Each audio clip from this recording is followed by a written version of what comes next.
Good evening, ladies and gentlemen, and welcome to the Danbury Arena for tonight's edition of FPHL Hockey as the Danbury Hat-Tricks play host to the Elmira Enforcers. Good evening, ladies and gentlemen. I'm Casey Bryant alongside Zach McGinnis, and soon joining us in the booth is Jack Elmira, bringing you exclusive live coverage of Danbury Hat-Tricks hockey all season long. The Danbury Hat-Tricks are coming back victorious after last weekend in Carolina, where they were able to split against the reigning champions of the Commissioner's Cup, and it was an impressive weekend for the Danbury Hat-Tricks. Zach, it was a statement win. For the first win in franchise history to come against the defending champs, what a statement that makes. Well, you know, Danbury, they lost their first two games at home here in overtime to Port Huron. Two heartbreakers, two that they really wanted to get back. And what do? They respond the way they are supposed to. They go down to the Carolina Thunderbirds, as you mentioned, the defending champion. They win their first game in regulation. They drop the second game. They split the series for the weekend. They drop that second one by a score of 6-5.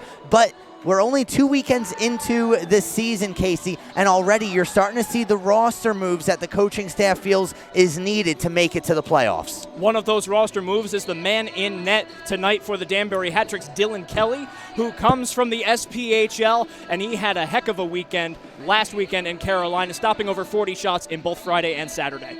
And I really like the way he moves in net. He's a bigger goaltender at 6'5", but he's a very strong skater. You'll see it when the puck's in the defensive zone, how he works through the traffic. He always makes sure that he has the puck in his eyesight. He's a very athletic goalie and somebody who I think Danbury's going to really, really enjoy over the course of the season. Your Ameriprise Financial goaltending matchup brought to you by Derek Packett at Ameriprise Financial, as Dylan Kelly gets the start in net for the Danbury Hat-Tricks, and opposite him is Troy Passingham in the Elmira net, who comes 1-1 with his record, but a .944 save percentage and 171 goals against average. This is a stingy Elmira defense that the Danbury Hat-Tricks have to go up against tonight, Zach. It really is a stingy defense, but it was that same stingy defense that brought Elmira to the Commissioner's Cup Finals. This is an Elmira team that is still dangerous offensively. They're led by Ahmed Mahfouz up front. He has 9 points in 6 games, and Casey, if you can believe it, his 1.5 points per game is actually below his career average. He averages over 2 points a game. He is the #1 player who has been in the Federal Hockey League, who has stayed in the Federal Hockey League, and he's still making an impact every night.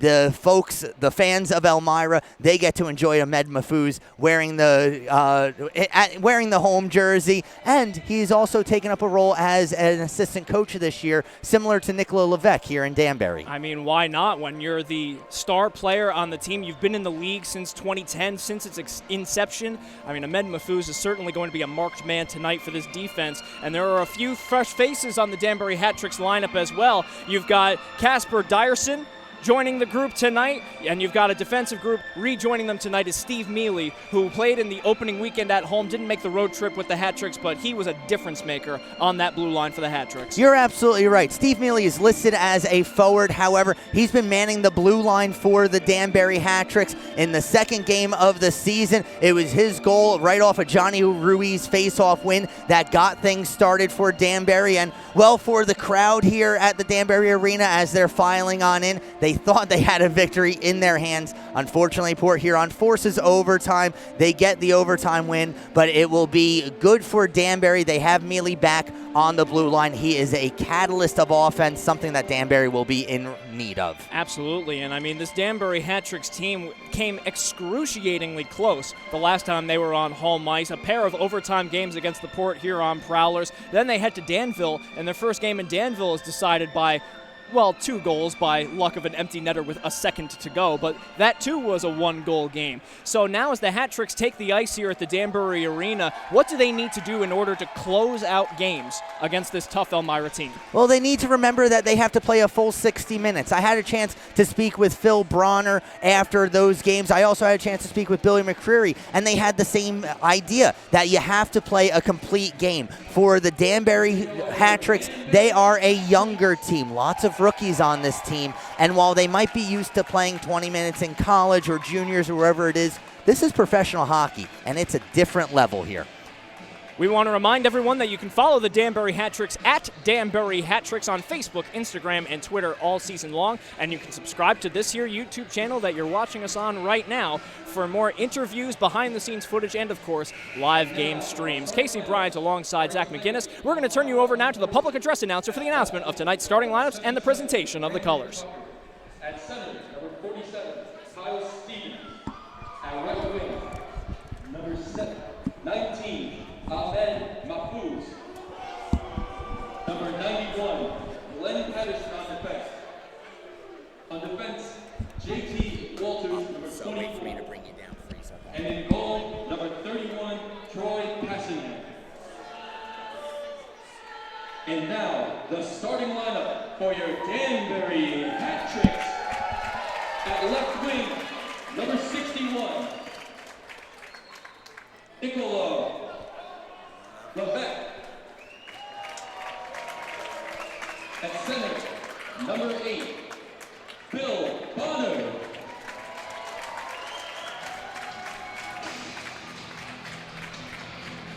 At right wing, number 19, Johnny Ruiz.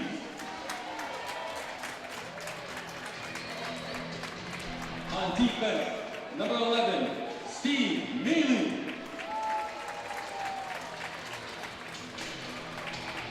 On defense, number 24, Kyle Gonzalez. And in net tonight, number 29, Dylan Kelly. Ladies and gentlemen, your Danbury Hat Tricks.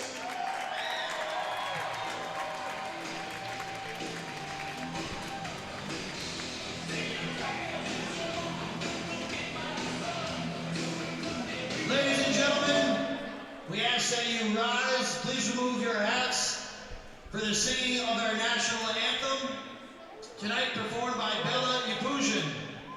Accompanying the Hat Tricks are the Putnam Panthers.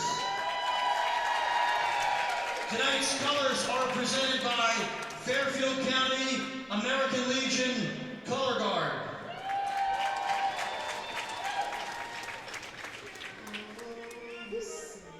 Can you see by the dawn's early light what so proudly we hailed at the twilight's last gleaming, whose broad stripes and bright stars through the perilous fight o'er the ramparts we watched were so gallantly streaming, and the rockets rang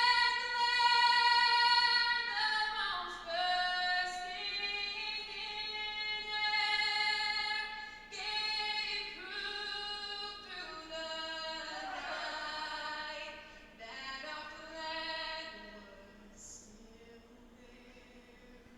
Oh, say does that star-spangled banner yet wave o'er the land of the free and the home of the brave? A roar of approval for Bella Yapuzhin comes here from Brookfield High School, singing the national anthem here at Danbury Arena. Your starting lineups first for the visiting Elmira Enforcers. At center, they will have number 47, Kyle Stevens. Flanking him will be number 77, Brandon Tucker, alongside Ahmed Mahfouz. On defense, they will have Patterson and, oh, excuse me, I can't even read my own handwriting, JT Walters. And in goal, they will have Troy Passingham. I've been told that I have doctor handwriting. Do you? Where, you just scribble it and you hope the patient can figure out what the prescription Remind is. me not to read any memos or prescriptions of your anytime this week. Your starting lineup for your Danbury Hat Tricks. Of course, on the forward line, they will have newly numbered number 61, Nicola Levesque, wore number 77 to start the year, back with his natural number 61. Alongside him on the forward lines will be the top scorer on the team, Johnny Ruiz, number 19, and alternate captain Philip Bronner. On defense, they will have number 24, Kyle Gonzalez, and number 11, Steve Mealy. And in goal for the Danbury Hat Tricks is Dylan Kelly, the 6'5" Saginaw, Michigan native, who was very impressive, earned the first win in Danbury Hat Tricks history. And we were speaking with Dylan Kelly earlier in the week as part of our Rabbit Season series, which you can find on YouTube. We were speaking with him, and he said that there's something in the North Carolina air, really, for Dylan Kelly, because he was playing down there in Fayetteville, and he gave a little wry smile, saying, maybe there's just something about playing down there that gives me a little bit of an edge. Well, I like, you know what, Carolina air or not, he's making his debut in front of the home crowd tonight. A good crowd showing up here to face off against the Elmira Enforcers. Danbury versus Elmira, it has a lot of history. There is a lot of history in the UHL between the Danbury Trashers and the Elmira Jackals. Danbury and Elmira, they get it underway once again. Puck is dropped and away we go as the puck is flittered into the offensive zone for the Danbury Hat Tricks. Johnny Ruiz turns around at the far side midboards, leaves it for Mealy, who aggressively pinches in at the far side. Mealy loves to take chances from that blue line. He is a forward by trade as that shot gets gloved out of the air by Passingham and held. And we saw it with his first goal of the season, where the faceoff was won. He's standing at the point, just cuts right along the perimeter of the wall across the goal line into the back of the net. He loves to get involved in the offense. He really does. He is an active defenseman, but the way he gets away with it, because he's fast. He's fast and he's defensively responsible. So you'll see him down below the Elmira goal line, but just as quickly you'll see him back in position, making sure that he's not giving up an odd man rush. And there he is, pursued by Mafuz, and Mafuz steals the puck away. Centering pass is fought off by Kelly. Rebound try is taken away by the Hat Tricks, and an early setup chance for Mafuz, who seemingly didn't have a look to the front of the net, but there he was wiring a pass right in front. How talented is he? That's the veteran look of the Elmira Enforcers. These guys know where each other are going to be. They don't have to pick their head up to do it. And there he is, streaking in on the far side. Over now to the far side point, kept in. Elmira, a hard check thrown on Brandon Tucker along the far side midboards. Mafuz doing battle with Dyerson. Calling forward and receiving it and chipping it just wide is Cameron Yarwood. Now puck bounces off of the back of the net, and we saw a couple of stoppages in play the last time that we were here when the puck hopped off of the back of the net, and I believe they've done a little bit of work to make sure it's a bit more taut back there. Some work done, certainly. A good job by the ice crew here at the Danbury Arena, but that's two great offensive opportunities for the Elmira Enforcers. Here's Dyerson feeding Bonnell, now to the back of the net, they score! It's Corey Anderson! The Hat Tricks lead it 1-0. What a shot by Corey Anderson, beating Passingham to the glove hand side. It all starts with a transition and a breakout out of the Danbury zone. They're able to drive down the far side. It draws in the defenders, and then Anderson as the third man into the zone. He's left wide open, and he wires one home from the top of the circle. Well, they call him Scory Anderson around Danbury.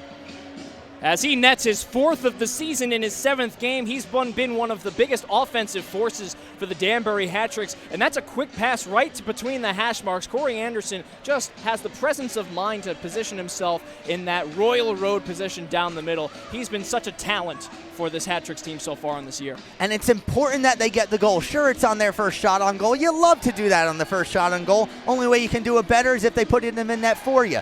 But after the two great opportunities by Mafuz's line, where Dylan Kelly comes up big, that gives Danbury momentum. They show that A, they can weather the storm, but B, we can do the exact same thing, and Danbury's up 1-0. And you know what else, Zach, is that this is now the third straight time on home ice that the Danbury Hat Tricks have scored within the first 5 minutes. This one comes 90 seconds, not even, into the action. The Danbury Hat Tricks have such a spark plug offense that at the start of the period, they're a threat.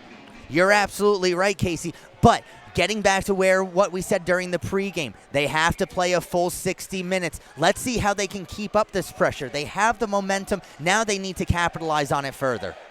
And it's, of course, the shift after goals that will matter a whole heck of a lot as that one goes down the length of the ice, just over the red line. I believe Elmira gave a shrug, wondering why that wasn't an icing, but the puck lives on as now Cameron Yarwood retrieves it behind his net, plays it up along the near side wall to Sean Reynolds. Crossing the ways it goes, picked up once more by Yarwood. He backhands it ahead, quick zone entry.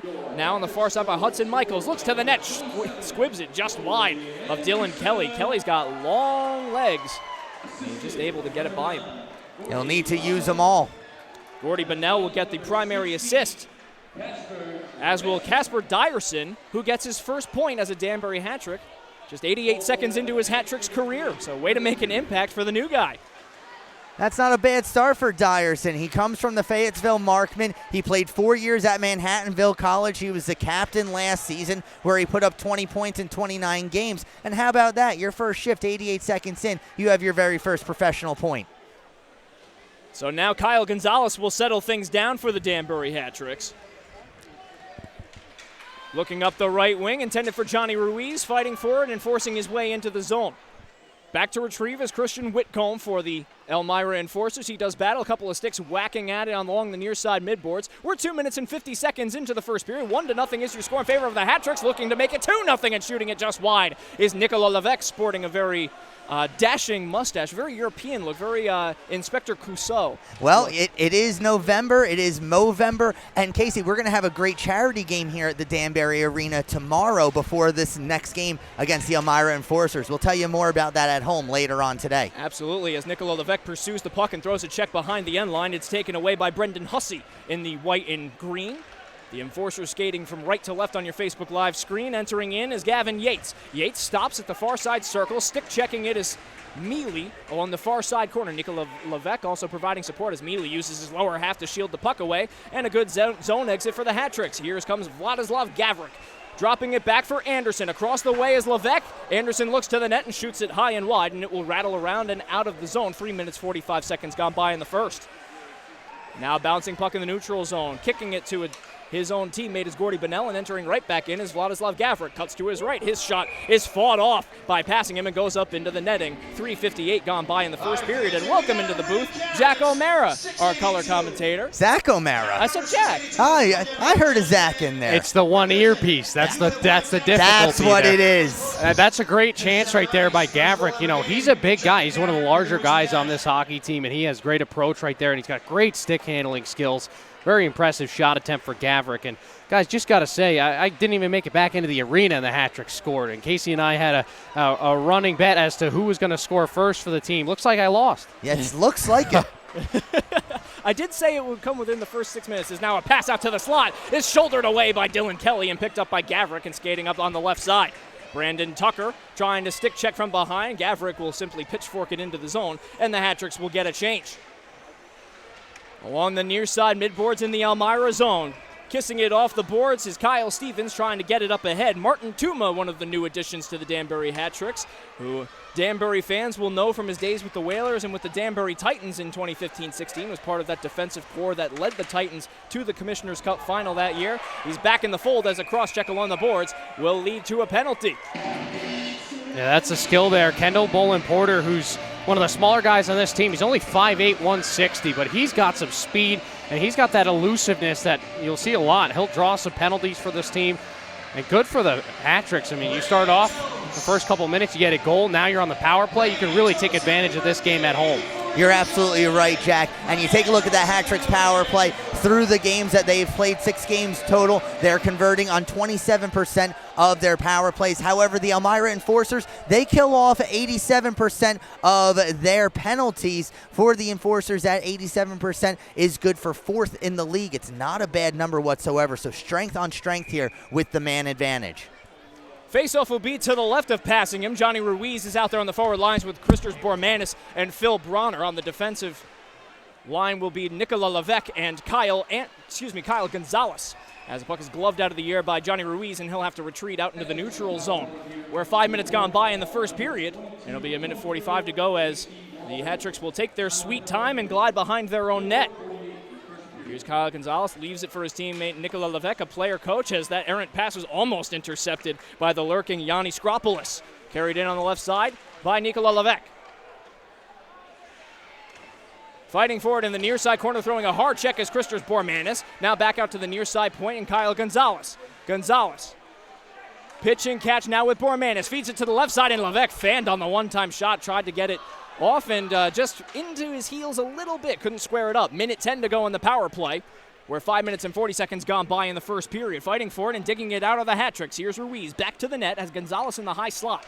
Ruiz spins around, feeds it down low to Levesque. Bronner setting a screen in front, backdoor pass, they score! Johnny Ruiz! Power play goal! The hat tricks lead it 2-0.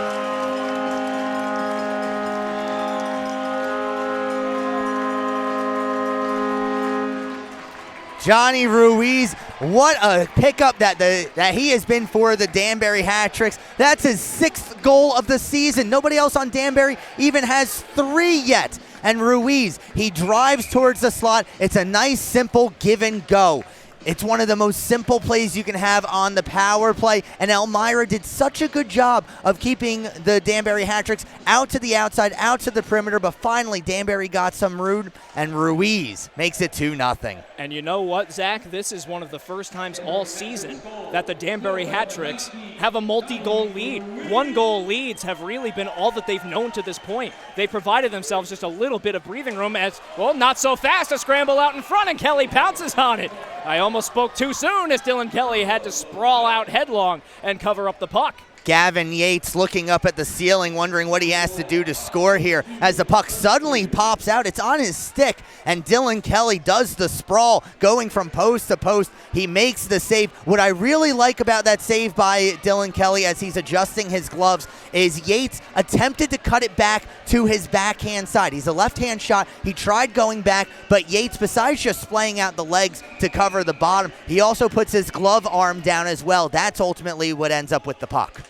Face off to the right of Dylan Kelly will be won by Brendan Hussey as he fights for it now in the slot. Pad save by Kelly. Rebound try is steered aside. And here come the Hat Tricks in transition. Here's Dyerson up the right wing. Plays it towards the net. Here's Bolin Porter poking it. And it goes to the back of the net, but they'll blow the whistle. They'll say that Passingham had it covered up for just long enough, as I believe it was Kendall Bolin Porter who got a stick on it and snuck it by Passingham. Yeah, I think it was the referee lost sight of the puck as opposed to Passingham actually having it covered. It's still a good whistle either way. There's no argument to be made there. But again, Danbury doing a good job pressuring Passingham, but if it not for the heroics, I don't want to use that word too early here, but Dylan Kelly right now, he's standing on his head. Elmira hasn't had an easy shot yet. Everything has been a very, very dangerous scoring opportunity, and Dylan Kelly has been equal to the task. You got that right as the faceoff is out in the neutral zone. Bolin Porter fighting for it and winning it for the Hat Tricks as Dyerson spins around and loops it around roulette style to the far side corner as Bormanis shields away from a hit. Bouncing puck in the high slot is picked up and carried it up with speed by Andrew Harrison on the enforcers, has it taken away by Dyerson and sent back into the Elmira end, and the white and green will have to go the full 200 down the length of the ice. 6 minutes 45 seconds into the first period. Picking it up, leaving it behind him is Michaelis. Now over to the left side. Novacell will play it ahead. Chasing after it is Michaelis, looking for the backdoor pass. Pad saved by Kelly! Oh, what a stop! Dylan Kelly going post to post.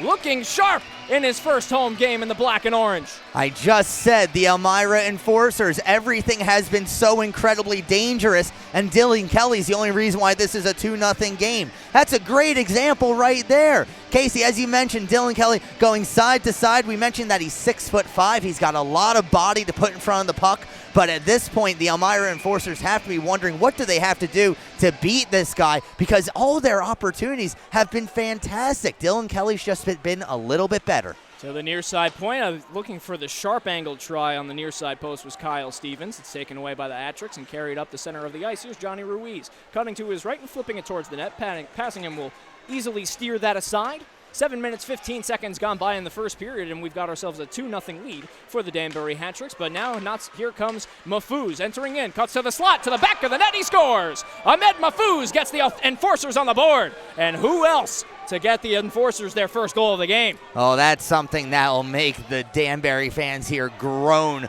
because they've seen Ahmed Mahfouz do this so many times. He had a hat trick in Game 5 when he was a member of Port Huron, and they won the Commissioner's Cup right here on Danbury ice. On this goal, Mahfouz, he simply cuts towards the front of the net. Nobody puts a body on him. That's the only way you can defend him. You have to hit him. Danbury doesn't do it there, and Mahfouz, a perfectly placed shot, 18 inches off the ice, above the pad, below the glove, and into the back of the net. And Ahmed Mahfouz, you can't give a guy like Mahfouz too many looks like that between the hash marks. He easily went from the far side circle to the middle of the ice. Here come the hat tricks now on their own set of attacks. Here's Gavrick playing it back for Gordy Bunnell. Bunnell standing right in front of his defender, Steve Mealy. Sharp angle try, fought off by passing him and pumped home, they score! The hat tricks answer back. I believe it was Gavrick on the doorstep. The initial shot by Levesque was saved, and Vladislav Gavrick gives the hat tricks a 3-1 lead. For Gavrick, talk about getting to the front of the net. He's a bigger guy, and that's exactly what he has to do. It's his third goal of the season. Passingham makes the initial save. It was from a weird angle, and because of that, he had some trouble with it, and after 7 shots and 3 goals, that'll do it for Troy Passingham. He'll head to the bench, and we'll get a look at Elmira's backup goaltender, Joseph Young. Now coming into the game, he sports a record of 2-0, a goals against average of .420, a save percentage of .903. But a great job by the Danbury Hat Tricks. They restore the 2-goal lead. And a long shot is gloved out of the air by Dylan Kelly. That came off the stick of Sean Reynolds. Nicola Levesque will get the primary assist on Vladislav Gavrick's goal. That's Gavrick's 3rd of the season in his 7th game, and he's a big body. When you have him in the blue paint like that, he's a force. It's hard for the goaltender to see around a guy like Gavrick, who's listed at 6'4" at 220 pounds. He is a big guy, and he's able to use that strength to muscle his way to the front of a net and find his way back into the back of the goal. Tuma will play it ahead. Here's Bormanis. Has the puck bouncing into his midsection. It's now settled down by Hudson Michaelis. He's being pursued by Dyerson. Michaelis dishes to his right. Here's Hussey looking up ice. He finds Reynolds, enters in, slides it to his right to Harrison. Has a man behind him, elects to cycle it down low behind the end line. Picking it up is Thomas Freeman on the hat tricks. Banks it off the glass. We're 8 minutes and 40 seconds gone by in the first period with a 3-1 Danbury Hat Tricks lead. And in the neutral zone, it goes Yarwood playing it up the ice and carried up the heart of the ice by Michaelis. Has to spin away from a defender, but it's easily sent right back out into the neutral zone by the Danbury Hat Tricks. And the Hat Tricks will have to tighten up the middle of the ice because this Enforcers team is so skilled as right back in they come on the left side. Here's Reynolds.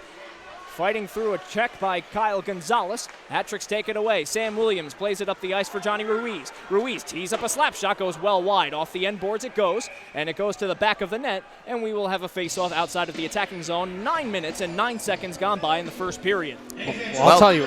Go ahead. I'll tell you what, guys. Johnny Ruiz, I mean, this kid practically came from nowhere. He's made such an impact in his first few games here for the Hat Tricks, and you know, I think he might be the difference maker. You talk about teams that are successful later in the season. If he keeps up with his scoring pace and his ability to just find scoring areas, he's going to be such a dangerous player down the stretch of this league. You know, you take a look at his stats coming into his professional career in college. He didn't exactly light up the score sheet. It wasn't something that, I don't want to say it wasn't something expected. Everybody's expected to score, but it's the rate at which he's scoring. Coming into the game, 5 goals, 3 assists. He leads Danbury in scoring, and what a revelation he has been here for the Hat Tricks. Winning the face-off in the neutral zone is Corey Anderson, and pitchforking ahead is Sebastian Crystal, giving chase is Gordy Bunnell. Turnover at the far side midboards. That shot from Corey Anderson is steered aside by Elmira, and boy, now you've got a backup goaltender coming in cold for Elmira, and you want to test him, but now a 2-on-1 for Elmira looking to the net and broken up by the defensive stick of Sam Williams, and he'll hold on to it.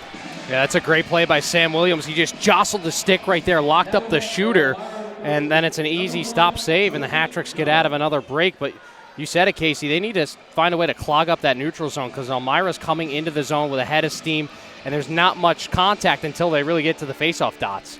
Elmira is a fast team. They are good in transition. We have seen that multiple times. We've also seen the familiarity that these line mates have with each other, especially the Mafuz line. It's seemingly like they have eyes in the back of their head. Dylan Kelly, again, he has stopped 8 of 9 shots that he's seen. He's the reason why it's a 3-1 game. Michaelis will be kicked out of the faceoff dot, and replacing him will be Sean Reynolds. He'll be going up against Kendall Bolenporter. It's won by the Enforcers. That shot from the near side point is blocked by Dyerson, and here comes Bormanis picking up a head of steam and entering in on the left side. Now stopped short, looking across the way for Dyerson. It hops off his stick and bounces into the near side corner. To retrieve is Yarwood. Settles it down behind the Enforcers' net. Kendall Bolenporter aggressively out there on the forecheck, and Bolenporter is a quick player, was a cross-country runner in college at Finlandia. He's a speedy player, and we were speaking with head coach Billy McCreary. He loves the speed that he brings on the forecheck. He brings the speed. He also brings some hardiness as well. Finlandia is located in the Upper Peninsula of Michigan, basically on the it's right across the lake from Canada. It's a cold place. It's a place you got to be tough to go up there. He's bringing that here now to Danbury. Battle hardened as Kyle Gonzalez lifts it up into the air, and the Hat-Tricks will get a 4-man change. Steve Mealy will be the lone player who remains out there as the top line, Bronner, Ruiz, and Levesque will come over the boards. Entering in with speed is Whitcomb on the left side. He's in now on Freeman as he plays it along the far side midboards. Back to retrieve is Mealy. 9:15 to go in the first period. Bounces out to the neutral zone. One-touch pass, and here comes Johnny Ruiz across the blue line. Bouncing puck, and the Hat-Tricks will be offsides. And we'll do it from the neutral zone, and it's time for a media timeout. And the Danbury Hat-Tricks so far have gotten off to a better start than I'm sure they could have imagined. Now they have a 2-goal lead early on. They have a cold goaltender. If you're head coach Billy McCreary, how do you ensure that you keep the pedal to the metal? Well, I think continuing the offensive attack is important, but you don't want to soften up in your own end. You don't want to take your foot off the gas pedal in any way. Aggressiveness, how you played the start of this game in terms of the first 10 minutes, 50 seconds, try to keep that through the first period. Then you get your break. Then play a full 20 minutes. It's not the start of this game, it's the end goal. Keep looking for that end goal. You're absolutely right, Jack. And Casey, we've mentioned how they need to tighten up things on the transition, tighten up things in the middle. Elmira is still getting their opportunity. Shots on goal right now are only 9-8 in favor of Danbury. Again, I keep saying it. Dylan Kelly has been the difference maker so far. But you're right. Keep things going offensively. We've seen this Danbury team take their foot off the pedal before, and it hasn't worked out for them. They have to change that, and they have to send these fans home happy. Played up the gut of the ice. Here's Dustin Skinner. Plays it to his right to Yates. Yates loses the handle on the puck ever for a moment. Here's Tuma pitchforking along the wall, and Martin Tuma is out there after not having played a professional game since 2016 with the Danbury Titans, but assistant coach John Kropinski called him up, asked him to do him a solid, and here he is in the Danbury Hat-Tricks lineup. He's a former 5th-round pick by the Florida Panthers in the National Hockey League back in 2003. As the pass now from Bunnell bouncing around and kicked out. A rebound try is fought off by Joe Young. Joe Young getting an early test in the blue paint, and he's able to steer aside a couple of quick chances for the Hat-Tricks. Still at work is Danbury. Here's Gavrik in the near side corner. Cycles it out to Anderson at the point, looking for the redirection. Down low is Freeman, but it'll be blockered aside by Young. Now a long stretch pass intended for the lurking Yates will go off of a defensive stick, and Sam Williams loses the handle on it. He's fighting in the far side corner. Throwing his weight was Corey Anderson, bringing a man down. Puck bounced up into the air. Reaching for it is Gavrik. It's kept by Mafuz. Mafuz takes a hard check from Williams, and the crowd likes that.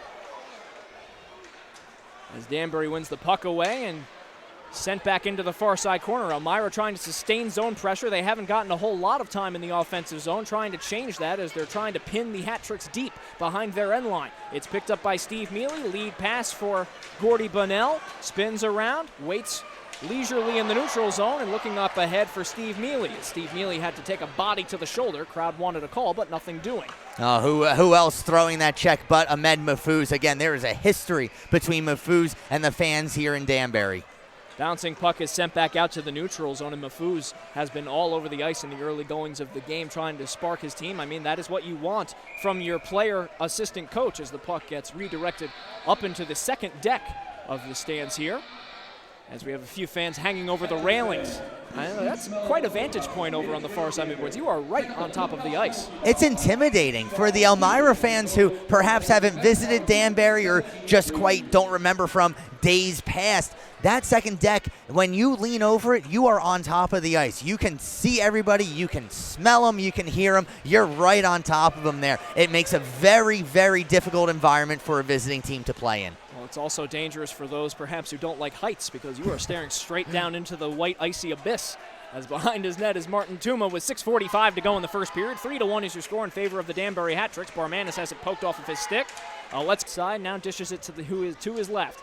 Williams in on Mafuz will sky it up into the air. It'll be gloved down by Young, and he will hold with Johnny Ruiz standing right in front of him with 6:11 to go in the first period. I'll tell you what looks a little bit different from the last time that we saw the Hat Tricks here at Danbury Arena is their play right at the goal line. Defenders working hard. I really like the shift from Corey Anderson to shift to go. He was below his own goal, grinding hard, trying to get the puck, and then work it way out of the zone. I think they've done a really good job with that, and their opportunities are outstanding as well.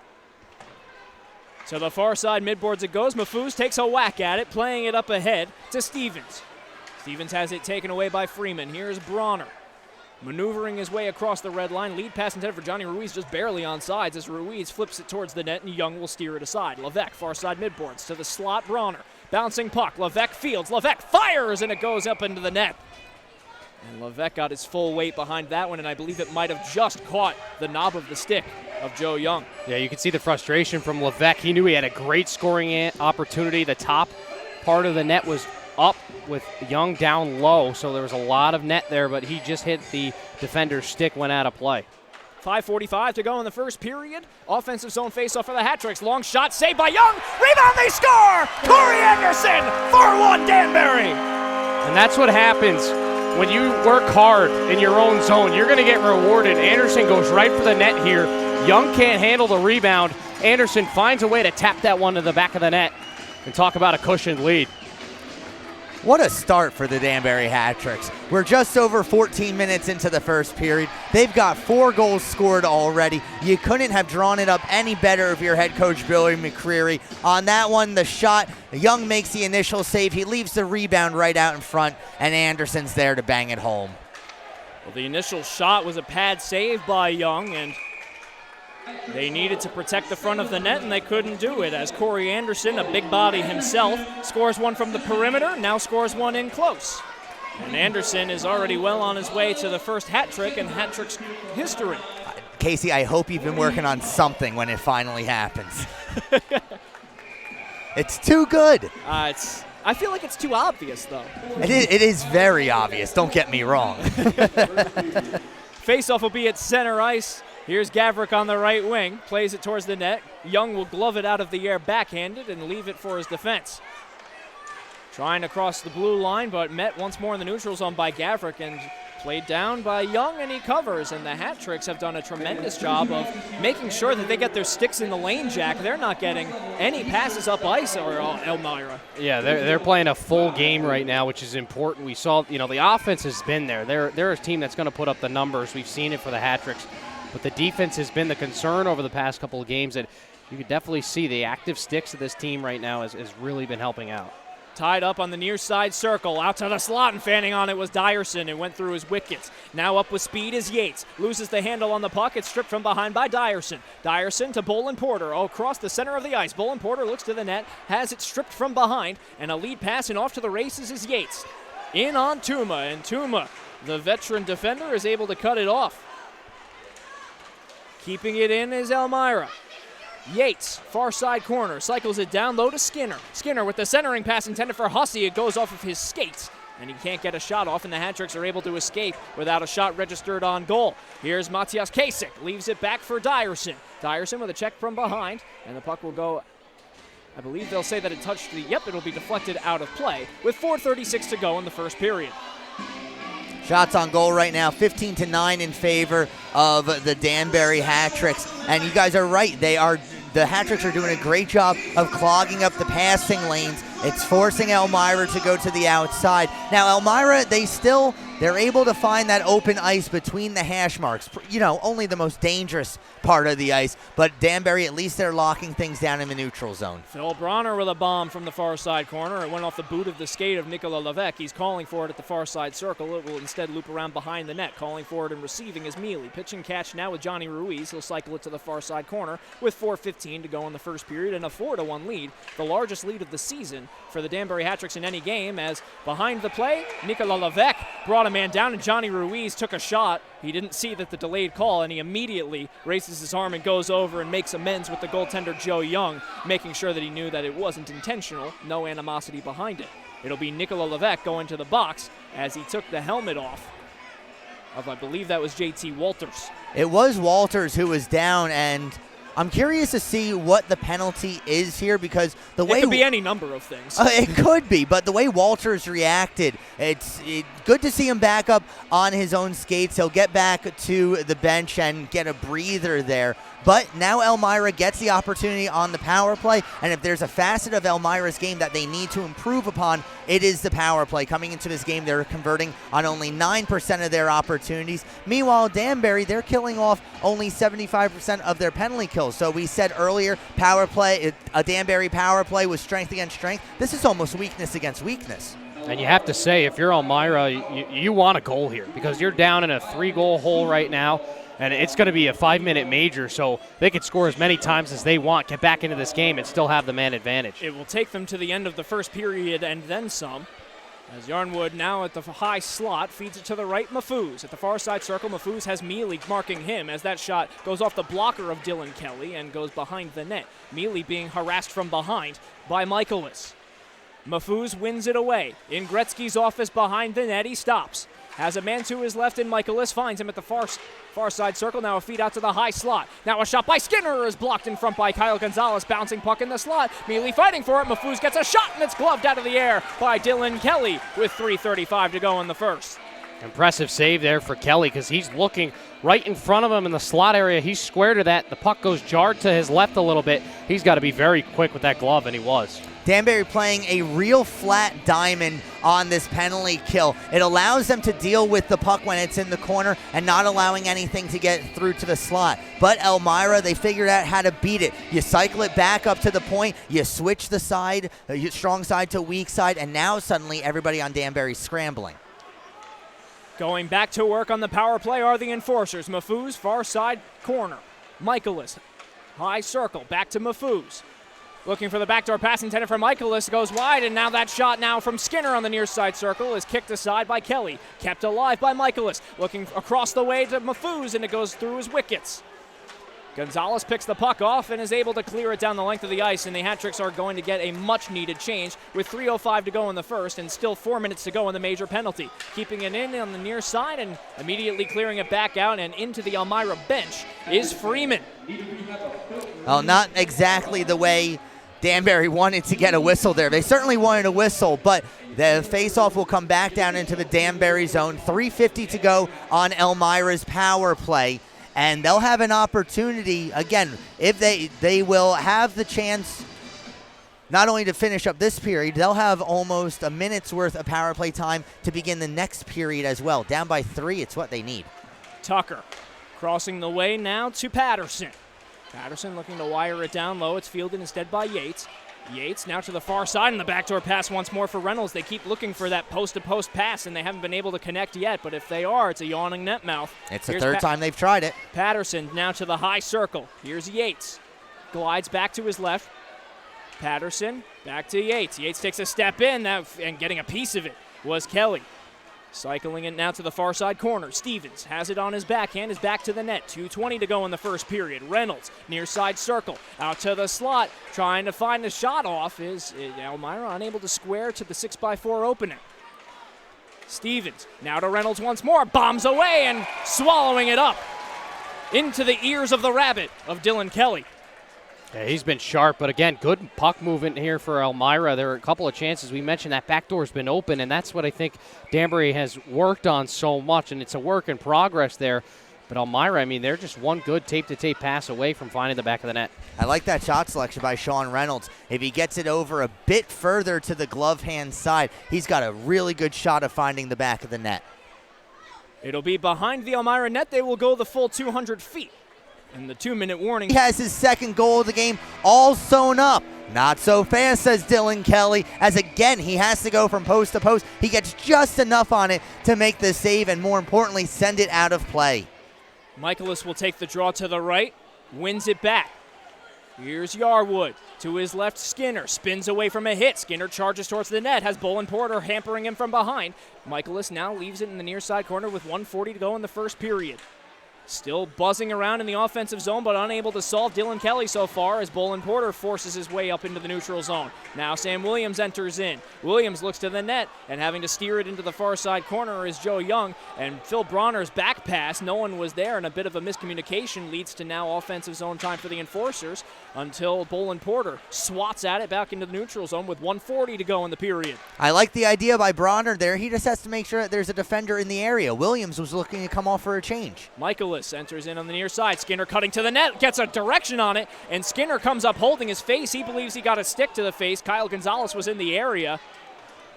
And boy, wondering why he didn't get a call and shaking his head is Dustin Skinner. And Dustin Skinner, certainly no stranger here to Danbury and Federal Hockey League veteran.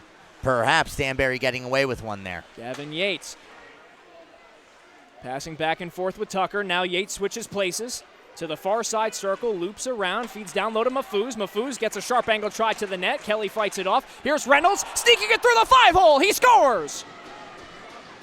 And the Enforcers get one on the major penalty with 57.7 seconds to go. And it's Reynolds getting one on the board for the Enforcers. It's 4-2. For Sean Reynolds, a power play goal, his fourth goal of the season. And now the 5-hole, and it cuts this to a 4-2 lead for Danbury. Well, that's a savvy shot by Sean Reynolds because he recognized in a split second that Dylan Kelly wasn't wholly set in the blue paint after a net mouth scramble, and Kelly was unable to lock his pads down onto the ice before Reynolds sneaks it through, and back to work. Here come the Enforcers. They still have 1:30 to go of power play time on the major penalty. Yarwood to his right, now down low Mafuz, once more on that goal line. Errant pass intended for Harrison goes off his stick, and a good play by Harrison to keep it in with 30 seconds to go in the period. Playing it all the way down the length of the ice. Young comes aggressively out of his net, looks up ahead for Yarwood. Cameron Yarwood glides to his left, now escapes from behind his net. Fakes one way and passes the other. Mafuz back to Michaelis and once more to Yarwood. Enters in. Has Tuma in front of him. Looking now for Mafuz in the near side corner. With 10 seconds to go in the period, Mafuz loses his footing, still gets it down low from behind the net to the near side post, and Kelly is able to use his blocker hand to cover up the puck with 7.4 to go in the opening frame, and what a busy frame it's been, Zach. It really has been. 16 to 15-year shots on goal. Even with only 7.4 seconds left, I'm recalcitrant to say that that's what the final tally is for the first period. Both these goalies have seen a ton of rubber. Well, you should say all three of these goalies because Young has come in relief in this period as that shot from the far side circle is blockered aside by Kelly. 2 seconds and 1. That will do it for the first period. Well, woe to anyone who missed the first 20 minutes as that's been an active first period, as active as we've seen in Danbury Arena so far this season. 6 total goals. It's the Danbury Hat-Tricks leading 4-2 after 20 minutes. And Zach, it was an impressive first period for the Danbury Hat-Tricks, but they're not out of the woods yet, as in the second period they'll still have 50 seconds of major penalty time to kill off, and that is a crucial 50 seconds. You can't allow the Enforcers to come back to within one goal. You're absolutely right. And when it comes to the Danbury Hat-Tricks, as you mentioned after the first goal of the game, they get off to fast starts. Right now, going into the second period, they're going to have to focus on making sure they don't allow Elmira to get that fast shot. Because as long as they can kill off the rest of this 50 seconds, of the major power play, and they get Levesque out of the box, that's when they can turn things around offensively. But they can't think too offensively just quite yet. Well, it's time for the Putnam Panthers to take the ice as part of our Mites on Ice program. We'll be back with the Danbury Hat-Tricks second period against the Elmira Enforcers. You're watching the Danbury Hat-Tricks YouTube channel. I'm Casey Bryant with Zach McGinnis and Jack O'Mara. Don't go anywhere.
Hello, fans, and welcome back to the Danbury Arena. First intermission, second period about to get underway. I'm Zach McGinnis. Let's take a quick look around the Federal Hockey League. Down in Delaware in the second period, the Mentor Icebreakers have jumped out to a 3-0 lead over the Delaware Thunder. What a surprise the Mentor Icebreakers have been coming into this season. They're in first place overall right now in the Federal Prospects Hockey League. Meanwhile, out in Port Huron, it's a 2-0 lead for the Prowlers over the Columbus River Dragons. Former Danbury Titan Matt Graham getting on the board just 1 minute and 4 seconds into that game. Dalton Young with a goal about halfway through that second period to make it 2-0. Out in Battle Creek, the Battle Creek Rumblebees still searching for their first victory of the season. They were tied at 1. The Watertown Wolves have just made it a 2-1 game as Lane King scores with 4 minutes remaining in the first period. And down in Carolina, the Thunderbirds out shooting the Danville Dashers in the first period by a 19-4 margin. And yet right now, the score is tied 0-0 between Carolina and Danville. Teams back on the ice. Casey Bryant and Jack O'Mara back in the booth here with me. And Casey, 6 goals in that first period. Absolutely. It was the Danbury Hat-Tricks who got out to an early lead 88 seconds into the game. Corey Anderson from Gordy Bunnell and Casper Dyerson. Second goal of the game was scored on the power play by Johnny Ruiz, but Elmira answered right back with a goal of their own from who else? Ahmed Mahfouz. The Hat-Tricks built a 4-1 lead off the stick of Vladislav Gavrik and Corey Anderson once again, but here on the major power play, the Elmira Enforcers were able to tally at least one off the stick of Sean Reynolds, and they'll have 50 more seconds heading into the second period to do something on this major power play before Nicolas Levesque is able to rejoin his cohorts on the Danbury Hat-Tricks bench. So, Jack, looking ahead to the second period, we've seen the Hat-Tricks struggle when dealing with the long change in the second period so far this season. What do you expect from them in this period? I think the mentality's got to stay the same. I think you say, let's keep hounding on the opposing goaltender. And an important thing is, if you can keep your offensive zone attack going, it's much easier for you to change. When you're playing out of your own end, you got to go an extra distance to make that change. So I think that should be their mentality. They did it well in the first period. Let's see if they can do it again. We're getting ready for a face-off at center ice, and it's won by the Hat-Tricks. Phil Bronner gets it back to his defender, Steve Mealy, and it gets sent in, and it hits off the linesman right away. And the Elmira Enforcers will settle things down. It's Cameron Yarwood playing it up the left wing. Here's Mahfouz dancing his way into the offensive zone with 35 seconds to go in the power play. That pass intended to the near side post to Skinner. It was just out of his reach, and it will wrap all the way out into the neutral zone, and the Enforcers will have to try once more to enter in. 25 seconds to go on the power play. Into the near side corner it goes. Fighting for it is Phil Bronner alongside Andrew Harrison of the Enforcers. Now pass out to Yarwood in the high slot by the logo of the Danbury Colonials, the NA3HL team. And it goes past Yarwood and out into the neutral zone. 10 seconds to go in this major penalty. And a little bit of a roar of approval from the Hat-Tricks faithful as they're able to get back to even strength in just a few seconds. Skinner enters in on the left side, has to get around one defender, tries to get it over to the near side Mahfouz. Out into the neutral zone it goes. A minute into play, and we're back to 5-on-5. Dancing in is Mealy, loses the handle on it, drops it back to Bunnell, has it in his midsection, can't get a shot off on Young. And Bunnell has his stick grabbed by Andrew Harrison. The crowd wants a call, but nothing doing. Now taken away by Mealy. Mealy has it in the far side circle, knocked away from him. A good play by Christian Whitcomb to knock it off his stick. Gordy Bunnell brought down from behind. A good check by Michaelis. Now feeds Gavrik, his shot at blocker save by Young. Yeah, huge blocker save there by Young. He's moving one way, the puck's going the other way, and he just sticks out his right arm and gets a piece of it. And Bunnell's shot from the high circle is blocked by a diving Enforcer, and up come the white and green as they have a long shot from the neutral zone gloved down by Kelly. He stands upright, and finally, after a few seconds, they will blow the whistle. Kelly wanted to play it down to his defender, Martin Tuma, but he elects to freeze it instead 1:43 into the second. As much as Dylan Kelly wanted to move the puck there, Ahmed Mahfouz was just waiting. He wears the captaincy for the Elmira Enforcers for a reason. If he can get a goal like that going off of a goaltender's mistake, that puts all the momentum in favor of the Enforcers. But Dylan Kelly, using all 6'5" of his body to keep an eye on things, wisely decides to hold on. Nicolas Levesque up on the left wing, back out on the ice for the first time since leaving for his major penalty.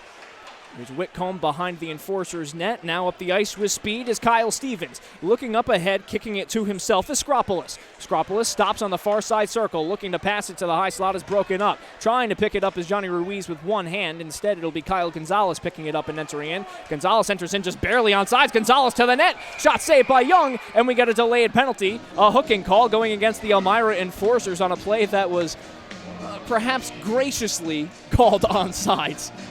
Well, they caught a break, and Kyle Gonzalez, who's one of the better puck handlers as a blue liner, he moves in, and another good power play opportunity here for the Hat-Tricks.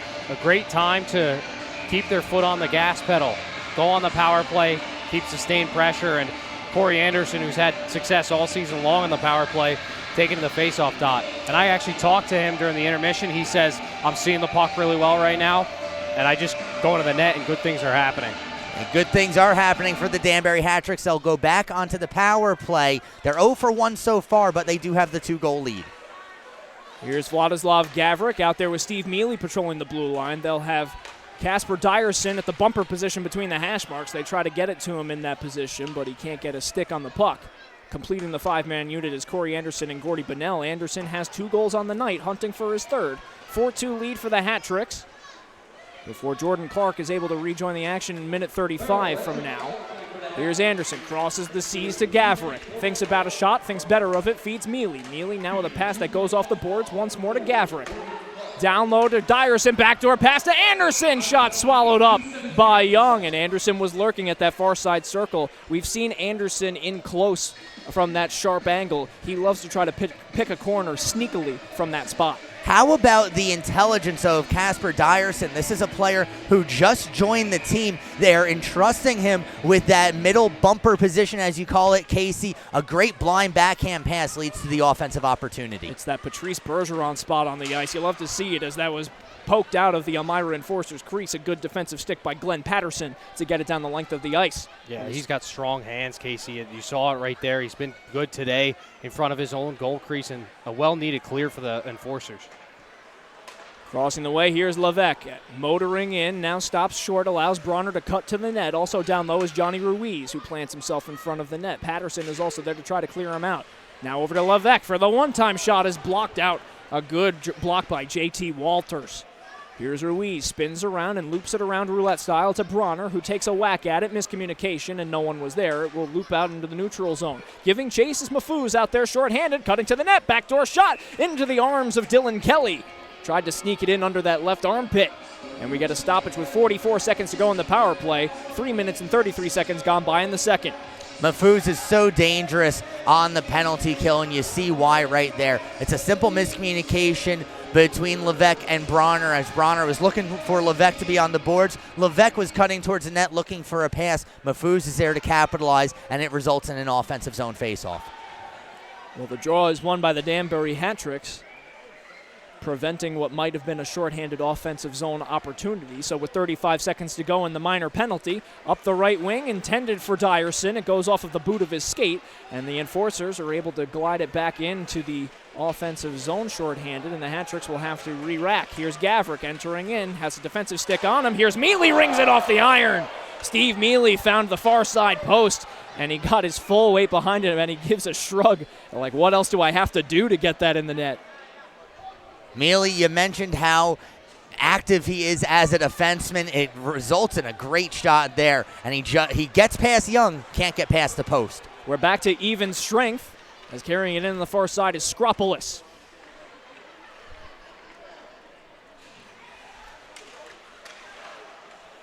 Here's Winnington, throws a hard check in open ice. Lead pass intended for Kendall Bolin-Porter.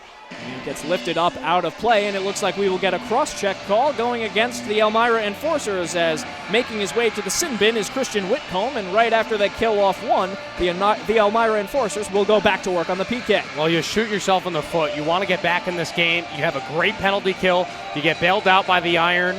You say, all right, let's get back to 5-on-5, and Whitcomb, really a penalty that he didn't need to take. Open ice, cross-check. You don't really like to see that. A little bit undisciplined for the defenseman. So Danbury will go back on the power play, 0 for 2. This is their third opportunity.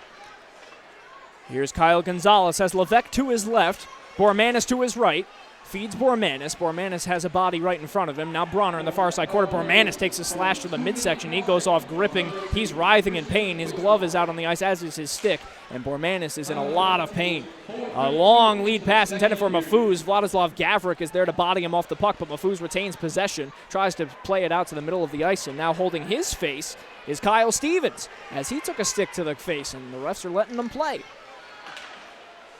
Bouncing out into the neutral zone along the penalty box. Kyle Gonzalez dishes it to Gavrik, now leaves it for Levesque, who glides in with 1:15 to go in the power play. 5 minutes, 15 seconds gone by in the second period. 4-2 is your score in favor of the Danbury Hat-Tricks. Gonzalez trying to corral it, and now a shorthanded breakaway. Here's Ahmed Mafuz breaking in. Mafuz on the backhand is stoned by Kelly.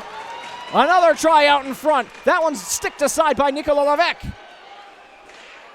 And you hold your breath when Mafuz has the puck on his stick, especially on a breakaway, and Dylan Kelly up to the task. And this is all shorthanded for the Enforcers. Look at this. They dump the puck into the zone, and they have 2 forecheckers right on top of Dylan Kelly. They force him to hold on, but Ahmed Mafuz, how many times have we seen him do this, where he takes this to his team, puts it on his back and says, "Follow me, boys." He gets the shorthanded breakaway. Dylan Kelly, a great save as Mafuz was looking for his second of the game. It will be Corey Anderson in the faceoff dot against Sean Reynolds. Into the near side corner goes Gavrik, ties a body up, a pair of 81s in the near side corner, and it's Corey Anderson gliding up on the right side.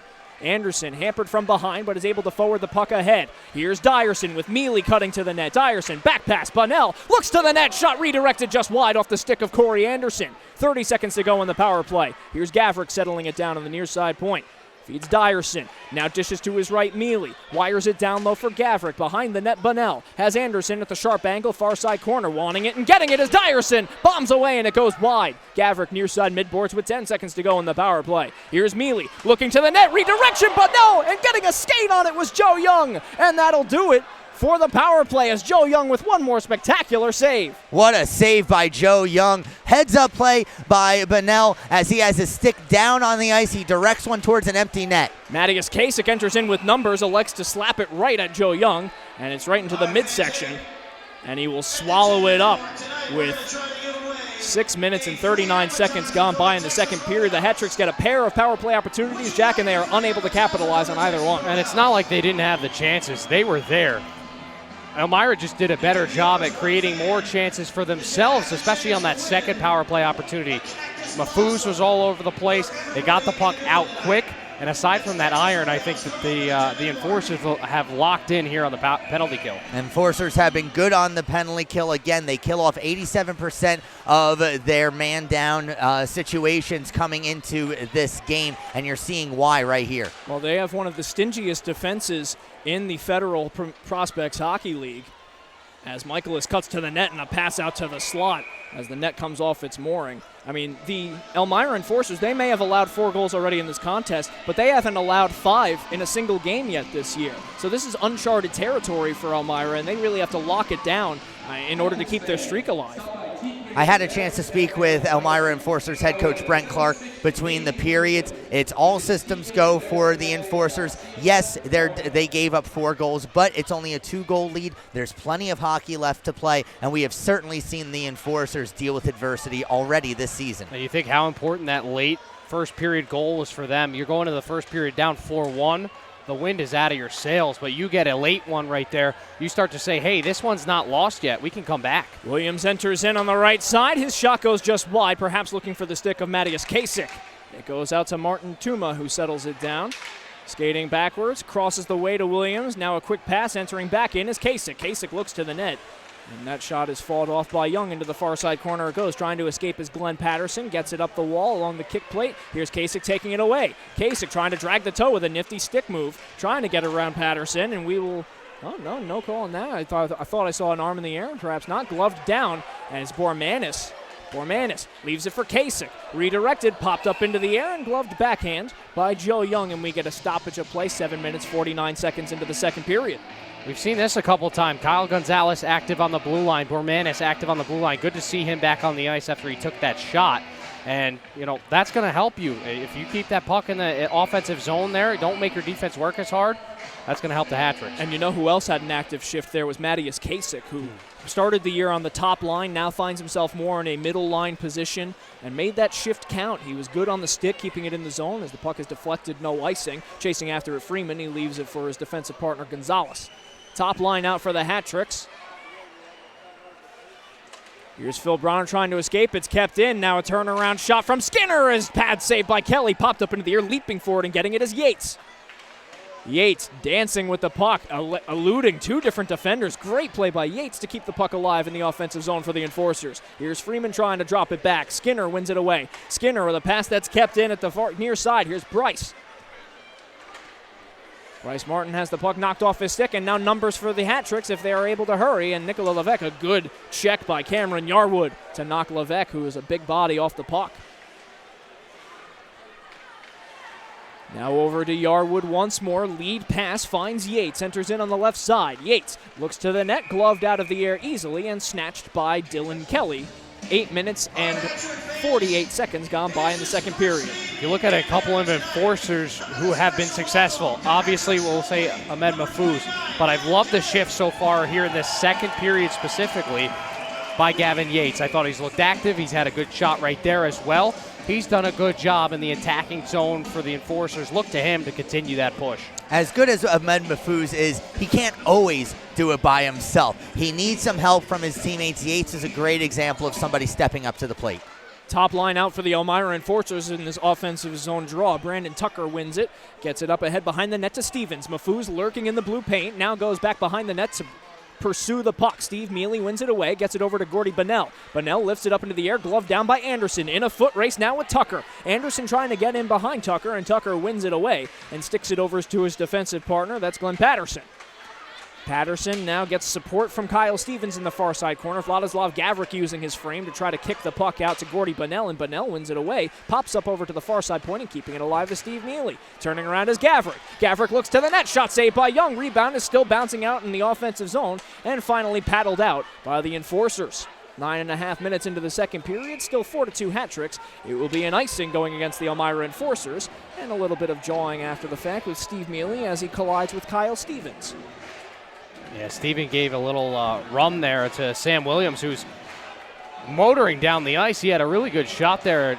Mealy was not happy with the extracurriculars that occurred from Stevens, who gave the check way after. Forgot where the puck was, and this will be directed down the length of the ice, and once more it will be an icing, so another offensive draw for the hat-tricks. They won't change anything. They'll keep out their second line with Bolin Porter, now with Christers Bormanis and Casper Dyerson, who has already had a point so far in his hat-tricks debut, and he's seen a lot of ice time. That's the kind of trust that Billy McCurry has in Dyerson to be one of the most important players on this team going forward. Well, when you have experience in this team, they need some depth. I think that's what's been missing over the last couple of weekends, and with Dyerson, he makes an important impact right off the start here. That's going to be great for McCreary, like you said, Casey. And Dyerson is reunited with his old Manhattanville teammate, Corey Anderson. How nice is that? You played together in college. Now here you are, both as rookies playing professionally. As now an errant puck finds its way out once more to Mahfouz. Mahfouz has a trailer behind him, crosses the way. Fanning on the shot as he was checked from behind was Brandon Tucker. As Tucker and Bormanis went headlong into the boards. And back the other way, here comes Bolin Porter entering in with Dyerson. Bolin Porter with a hard shot that gets redirected off the stick of JT Walters. And hard. Here's Gavrik, who has seen a lot of ice time so far in the early going. Excuse me, that's Nikola Levesque out there at number 61, not 81, as it goes behind the end line with 9 minutes to go in the second period. You're watching Danbury Hat-Tricks Hockey on the Danbury Hat-Tricks YouTube channel. Be sure to subscribe to the channel for more live game streams, interviews, behind-the-scenes footage, and more as Johnny Ruiz enters in offsides, and it's time for the media timeout. You can also be sure to follow the Danbury Hat-Tricks on Facebook, Instagram, and Twitter for all essential updates going forward. So, Jack, now we've seen an active second period, but no goals scored so far, and you have a feeling that the next goal in this contest is going to be a huge momentum swing. You know what they say about 2-goal leads. They're the least safe in hockey. Yeah, it really will turn the table, and he's got some skill, too. We've seen him in the dirty areas. We've seen him, moving the puck very well, and That's what Elmira needs right now. They need a second stand-up guy behind Mafuz to really take advantage of this game and maybe put the win back in the sails. And he is a point-per-game player this year. He's got 2 goals, 4 assists so far in the early goings of the season, as jostling for the puck and winning it away is Gordy Bennell as he enters in with Vladislav Gavrik. Gavrik looks to the net. It goes off of the midsection of the defender, Clark. Now with 8:15 to go in the second period, here's Gavrik shielding the puck away from a defender. Feeds out to Anderson in the slot. Couldn't get the full blade of his stick on the puck. And it's lifted down the length of the ice, and entering in with speed is Sean Reynolds. Has a man to the net if he can find him. Feeds Harrison, he scores! Andrew Harrison was lurking in the slot, and a beauty of a pass from Sean Reynolds. It's 4-3 out in favor of the Hat-Tricks.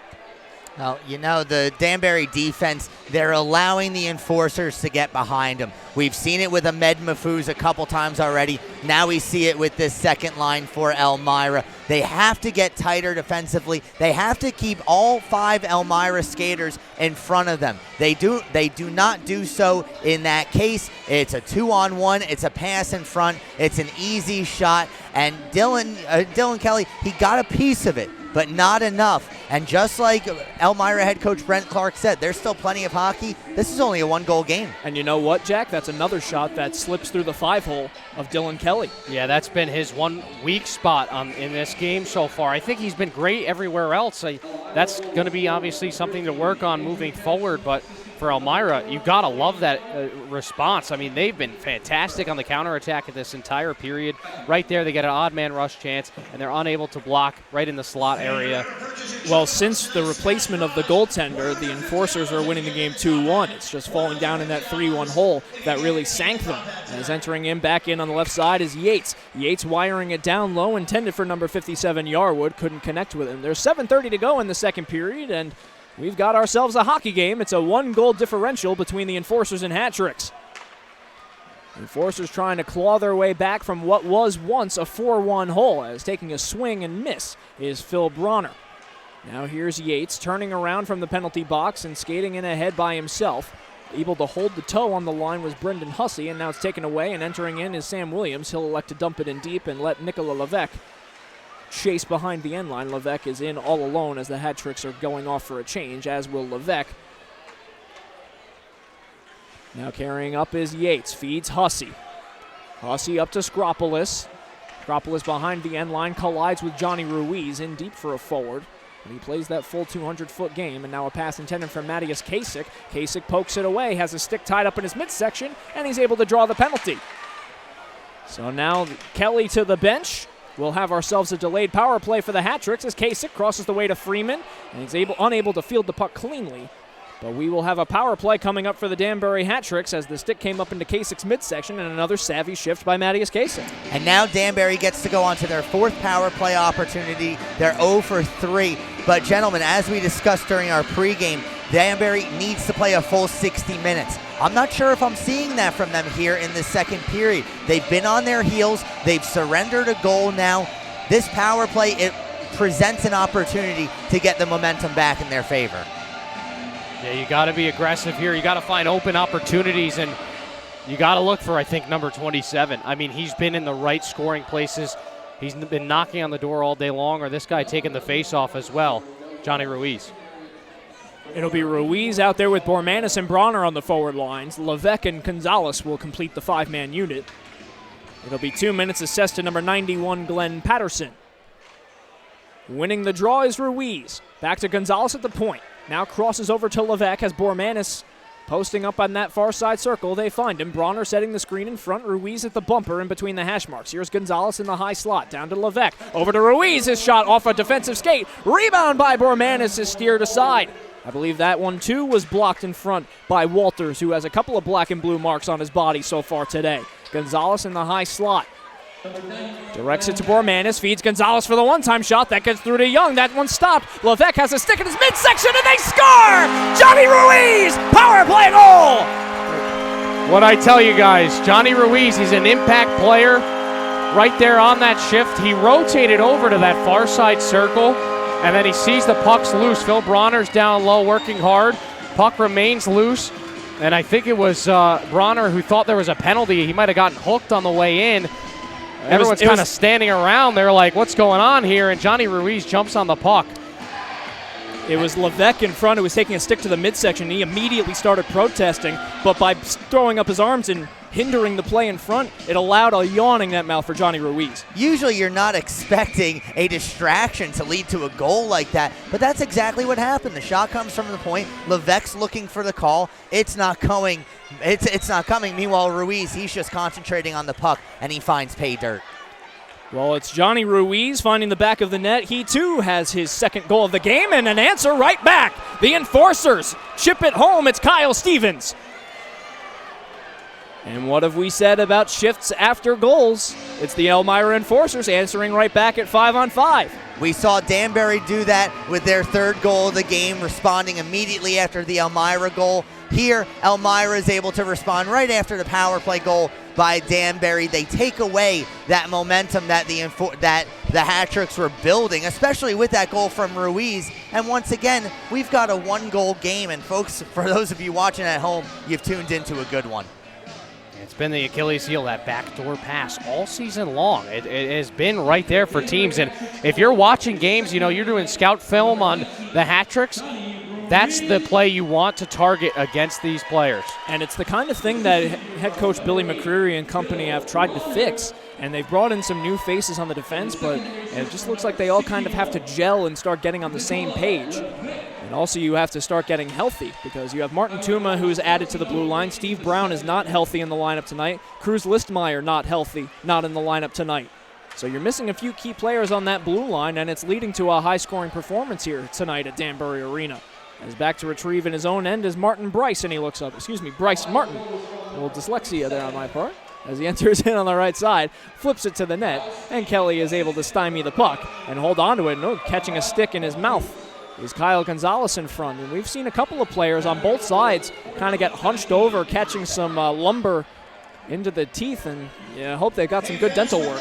Yeah, and let's see if that leads to anything, because guys are getting high with their sticks. Sometimes somebody gets a little frustrated, and then things will happen extracurricularly. You don't want that to happen. You mentioned we'll see if it leads to anything. These Danbury fans, they haven't seen a fight here in this arena in over 3 years. They are ready to see the gloves dropped once again. Well, there was a fight down in Carolina. It was Corey Anderson getting the draw and getting the win in the fight. And there's photographic evidence of him bringing down the man to the ice. And I'm sure Danbury fans would love to see a little action on their home ice. As entering in on the far side and steering it aside is Young into the near side corner. 4:35 to go in the second period. It's 5-4 in favor of the Danbury Hat-Tricks in a back-and-forth affair. As now a pass intended for Johnny Ruiz is stripped, and a great play by Brendan Hussey. A long lead pass skating in is Gavin Yates. Yates gets around Mealy in the near side circle, has a look to the net. Levesque was down on one knee. Now a back pass for Walters. He takes a check as he intended to get that shot off.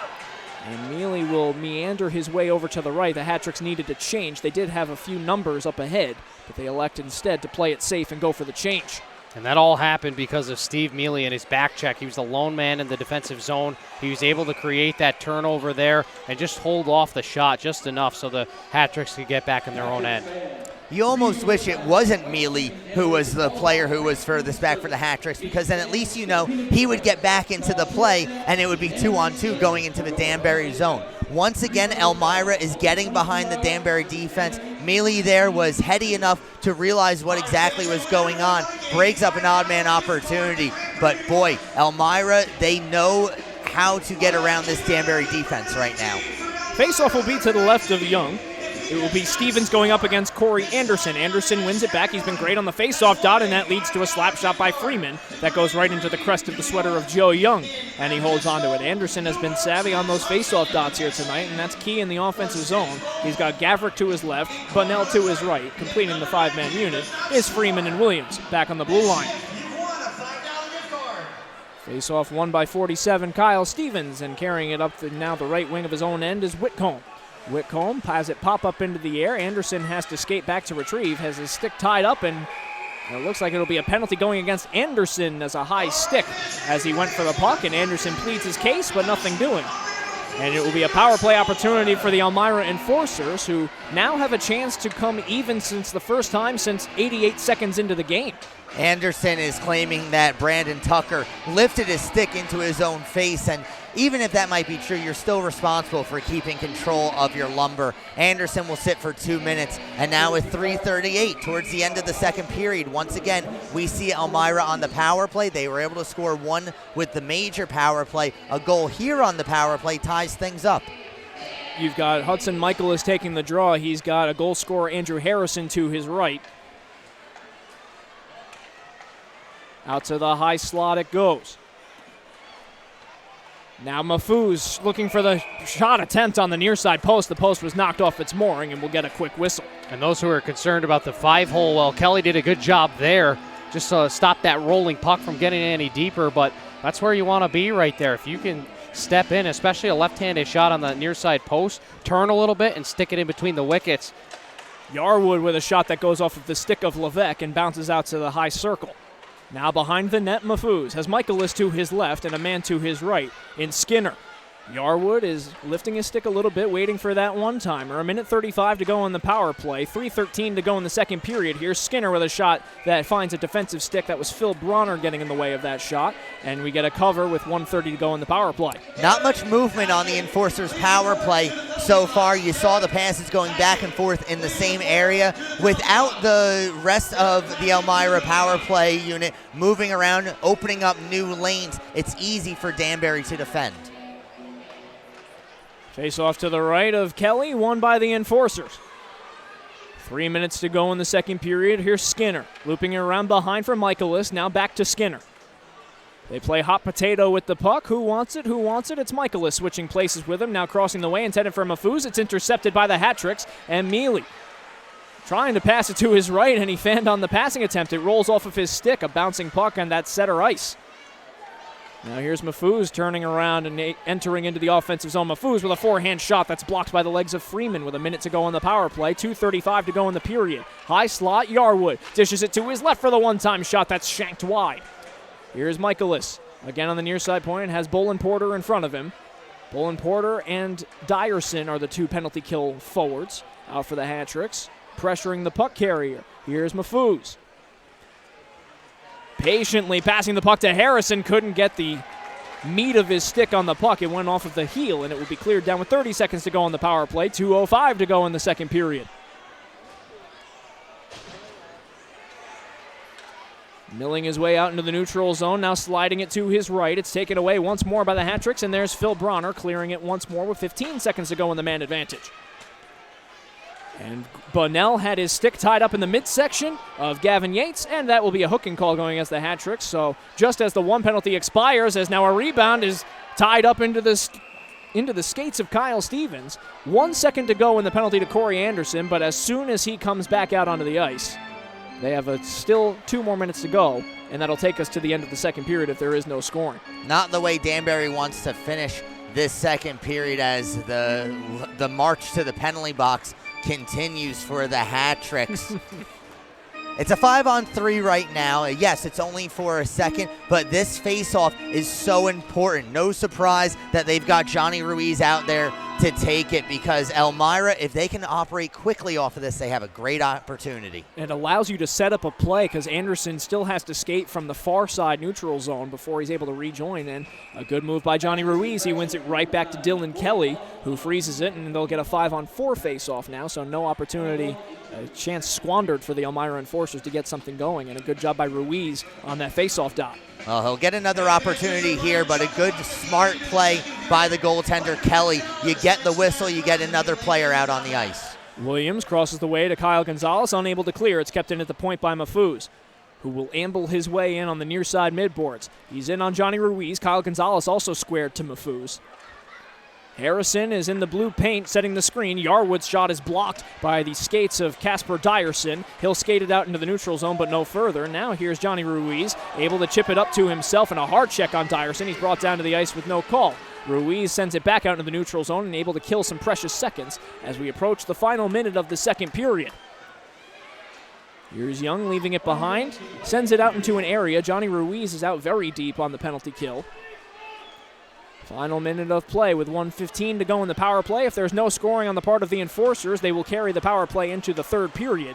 still trailing by 1. Now here's Bronner entering in 2-on-1 shorthanded. Bronner backhand pass intended for Bolin Porter, and a good breakup. I believe that was Cameron Yarwood. Now back the other way in transition. Here's Mafuz wiring it down low. Backhand shot saved by Kelly. Rebound bouncing around, chopping at it, and able to skate away is Mealy. And now here comes a shorthanded 3-on-1. Here's Mealy with Bronner to his right. Finds him to Bolin Porter. Back to Bronner. He scores! Tic-tac-toe! A beauty! Capped off by Bronner!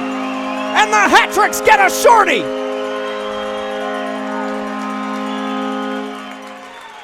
Just what the doctor ordered for the Danbury Hat-Tricks. Phil Bronner leading what was a 3-on-1 shorthanded. How dangerous is this? A 3-on-1 shorthanded, and perhaps one too many passing, or one too many passes, but that was exactly what Danbury needed. It was finally finished over the glove of goaltender Young, and now going into the second intermission, 23.5 seconds left. Danbury once again a 2-goal lead. And these final 20 seconds are now incredibly important to make sure you take that 2-goal lead into the third period. My goodness, what a passing play. And a great job by Kendall Bolin Porter with 10 seconds to go in on the far side and fighting his way towards the net and barreled into by Dylan Kelly, and he holds on to it. That was Kyle Stevens forcing his way towards Dylan Kelly and then hitting the truck stick on the netminder. But, Zach, going back to that goal, Kendall Bolin Porter is not the biggest player on this team. He's only listed at 5'9", but he was able to force his way through and get it to the big man, Phil Bronner, down in front. What a play. It was his size that worked for him there because the pass was in his skates. A taller player, it's going to take longer for them to recover. But for Bolin Porter, he's able to pick it out real quick, give it over to Bronner, and Bronner sends it home. It wasn't exactly the way Danbury drew it up, but they'll certainly take it with the talent of their penalty killers on display. Final seconds of the second period will tick away as Anderson tees up a slap shot, and he laughs to himself as he skates back to his bench. Well, another eventful period as far as scoring, as now we got 4 more tacked onto the total. It's 6-4 in favor of the Danbury Hat-Tricks, and that shorthanded goal, Zach, is now a huge sigh of relief in the lungs of the Danbury Hat-Tricks. It's a sigh of relief, but it's also momentum. Danbury was robbed of that momentum going into the first intermission. Elmira scoring towards the end of that period on the major power play. Well, once again, the Hat-Tricks are on the penalty kill. This time they get the shorthanded goal. It restores the 2-goal lead because Elmira, they've looked very dangerous, especially here in the second period. Danbury, sort of a bend don't break approach once again. They gave up the first 2 goals they gave up the first goal of the period. They were on their heels, but they go into the second intermission still with a 2-goal lead. Bend don't break is exactly the term because the Enforcers were able to cut it oh so close. They had cut the deficit to just 1, but the Hat-Tricks are able to escape into the third period with still 20 seconds to go on the penalty kill, but they're in a great position going forward. And we're heading into the second intermission. We'll be right back for coverage of the Danbury Hat-Tricks on the Danbury Hat-Tricks YouTube channel. Casey Bryant here alongside Zach McGinnis and Jack O'Mara. We'll be back once the ice is cut.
Welcome back to coverage of the Danbury Hat Tricks here on the Danbury Hat Tricks YouTube channel. As we're getting ready for the third period against the Elmira Enforcers, it's time for the out-of-town scoreboard. Here's Zach McGinnis. Thanks, Casey. Down in Delaware, the teams have traded goals during the second period. Mentor now leads by a 4-1 score.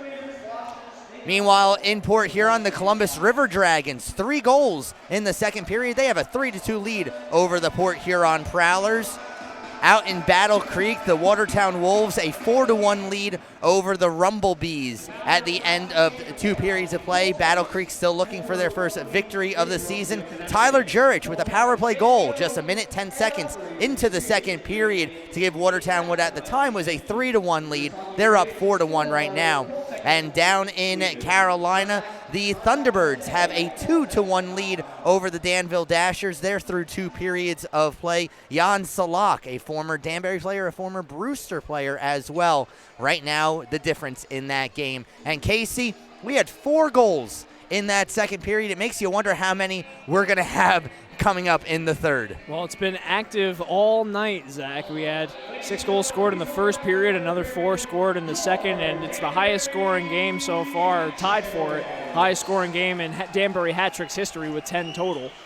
We have ourselves a heck of a shootout heading into the third period. The Hat Tricks still are short-handed, but they were able to get a shorty before period's end. Phil Bronner capping off what was a 3-on-1 short-handed. How do you then translate that momentum so that you can really floor it and secure the victory, which has been something that's been a little difficult for the Danbury Hat Tricks this year? It has been. The last 2 home games against Port Huron, they entered the third period with leads. They gave them up. They need to be cognizant of that. They need to remember it, because I certainly remember what the locker room felt like, what it sounded like after those losses. These guys were frustrated, and now they have an opportunity. They've got a 2-goal lead. They need to take advantage of this, kill off the rest of the penalty, and the defense needs to be aware of where everybody is for Elmira. Everybody wearing a green and white jersey out there. You got to be aware. Ahmed Mahfouz, you'll most likely find him by the Danbury blue line. They like that long stretch pass, and Mahfouz is certainly talented enough to finish it.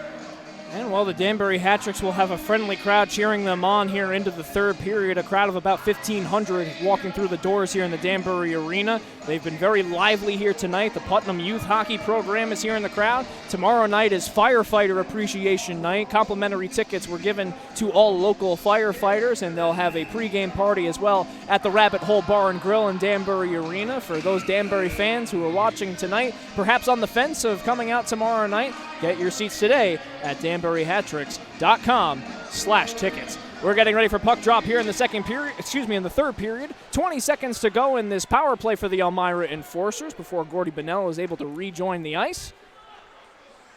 As the final seconds tick away, here is the time as the enemy of the Elmira Enforcers, as taking a step in and slapping it wide is Skinner, and it wraps around all the way out into the defensive zone of the Elmira Enforcers, and that will do it. For the power play, the Elmira Enforcers have come up fruitless in most of their power play opportunities so far this evening as they play it in deep. A backhand pass intended for Skinner is sticked away by Gordy Bonnell on the back check. Entering in is Johnny Ruiz on the right side, has his zone entry off of the skates of Yarwood. Back behind the net to Bonnell. Bonnell looking for a man in front, finds it in Bronner. Shot saved by Young, and rebound is steered aside. Ooh, Bronner had a prime chance right in front of the net. Suddenly found the puck on his stick, takes the initial shot. Young makes the save. The rebound was right there as well. We saw Corey Anderson score like that earlier. This time Bronner sends it wide. And Bronner with a bit of a look what I found as he was standing in front of the net. Puck is bouncing in the neutral zone. Here's Brandon Tucker. He's being hampered from behind by Vladislav Gavrik. Back pass to Williams. Now over to Anderson on the right wing, and he pitchforks it into the offensive zone. Minute 15 gone by in the third period. 6-4 is your lead in favor of the Danbury Hat Tricks, trying to earn their first home victory in franchise history. As here's Anderson speeding ahead on the left wing, crosses the red line, flicks it in deep. Levesque to pursue. He goes against the wall to Bryce Martin. Martin leaves it for Michaelis, dances around his own man, now maneuvers over to the right wing, and it's intercepted by Freeman. A good defensive stick by Freeman holding his own blue line, and the Enforcers will re-rack. Well, you want to see a bit more aggression from the Danbury Hat Tricks in the third period. You don't want them to sit back on their heels and play too conservatively. That allows too much momentum in favor of the Elmira Enforcers. As there's Michaelis losing his left glove, and it looks like there will be a call as a result of it. I think it's too many men on the ice against the Danbury Hat-Tricks. We'll wait to see what the official call is. That is too many men. Yeah, Danbury in the middle of a line change, and the communication not where it needs to be. So Vlad Gavrik will serve the 2-minute minor. And once again, Danbury gives Elmira a chance on the power play. They've only scored 1 goal so far, but they have certainly had a fair number of chances. Danbury can't keep giving this advantage to the Enforcers. So it'll be Michaelis out there on the power play. He's got Mafuz to his right. Mafuz holding onto it. Skinner planting himself in front of the net. Now positions himself in the circle. Taken away by Mealy. Crossing over to his defender, Phil Bronner. He lifts it up and out into the neutral zone. And Jack, this penalty kill unit for the Danbury Hat-Tricks, got a shorty at the end of the second period, and you would love to see them come up big again here. Even if they just get the penalty kill, you don't necessarily need a goal here. You just need to respond in a good way. If you can start this period off with a good penalty kill, some solid clearances like Mealy right there with the one-handed clearance, gets the quick change, that's the stuff that you need to see from this penalty kill. Get the legs moving early, short shifts, and then you'll get moving throughout the third. Dyerson and Bonnell, the penalty kill forwards out there with Tuma and Gonzalez. Here's Michaelis flipping it forward. Giving chase behind the net is Sean Reynolds. Reynolds leaves it for Mafuz. Has a man open across the way, and Skinner can't find his way through the forest of trees. Now that slap shot from the near side point squeaks just wide of the net. Now loose puck out in front, pouncing on it is Dyerson, and he one-hands it out into the neutral zone, leaves it back for Bonnell, who spinorama flicks it into the offensive zone. And Dyerson will go off for a change. He'll be replaced by Kendall Bolin Porter. 45 seconds to go on the power play for the Elmira Enforcers, as here's Yarwood. Patrolling up the ice, finds Yates, and now dumped in once more by Andrew Harrison as it goes behind the Hat-Tricks net, but getting there first is Gonzalez. Unable to clear, it's kept in. Now a feed out to the far side. Mafuz looking to cross play. It's broken up by Tuma, and another try is paddled aside by Dylan Kelly. Wrapping around behind the net. Taking a chop at Mafuz was Tuma. Tuma throws a check. He's got Bolin Porter providing support. Puck is skied up into the neutral zone, and a good shift by Tuma to cut off a couple of passes. Yeah, he looked good, and this entire Danbury penalty kill has been strong. They haven't really allowed too many chances.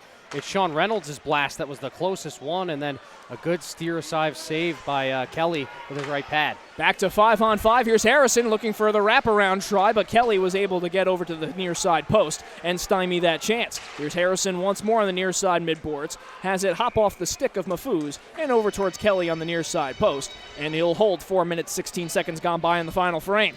Dylan Kelly taking no chances there. As Jack, to your point, Danbury was strong on that penalty kill. They didn't allow the Elmira Enforcers to set up offensively whatsoever, and it prevented the Enforcers from really getting anything going. That being said, the last 20 seconds of the power play, that's when the Enforcers were finally able to start getting things going. Good idea by Dylan Kelly just to get the whistle and take the even strength defensive draw. Johnny Ruiz will be taking the faceoff to the right of Dylan Kelly. Opposite him will be Kyle Stevens, a Boston, Massachusetts native who has wreaked a lot of havoc out there on the ice for the Elmira Enforcers. He's got Tucker to his left and Skropolis to his right. It will be Stevens kicked out of the faceoff draw, and replacing him will be Tucker. And winning it away for the Hat-Tricks is Johnny Ruiz. Looping around the glass and all the way down the length of the ice. This will be an easy icing, and we'll do it once more from the Danbury Hat-Tricks end. Yeah, it's a tough break there for the Hat-Tricks. They're just trying to get the clear, and on the penalty kill, that's a fine attempt, but when there's 5-on-5, it goes right down for the icing, and luckily it's not a longer shift for these guys, or that would, you don't want to fall into that trap, too. Yeah. There's still a lot of hockey left. You don't want to go into prevent defense when there's still 15:37 to go. Yeah, if they do that, Elmira will come back in this game. They are simply too talented. They are too hungry. They've been able to put 30 shots on goal already. You need to keep the offensive pressure just for defensive purposes. Shot is seen all the way by Dylan Kelly. That was off the stick of Jacob Walters, and he holds on to it. Jacob also likes to go by JT, the Californian. A long way from home as he's here in Elmira on their roster playing in Danbury. Johnny Ruiz will take the draw. It's 1 by Stevens, who was able to keep his spot in the faceoff dot this time on the far side circle. Here's Stevens with the setup attempt in front, but it was broken up by the defensive stick of Williams. Now Freeman doing work behind the net, trying to win the puck away from Skropolis. Pinching in on the near side is Patterson, looks to the net, goes off a defensive stick of Johnny Ruiz. And Dylan Kelly has to swing at it before it trickled over the goal line. Now carrying it in, locks a flowing, is Walters. He has to spin away. Walters has played a very black and blue game for the Elmira Enforcers, has at least 4 blocked shots in this game as Nikola Levesque throws a hard check along the Hat-Tricks bench, and it will be lifted up into the stands.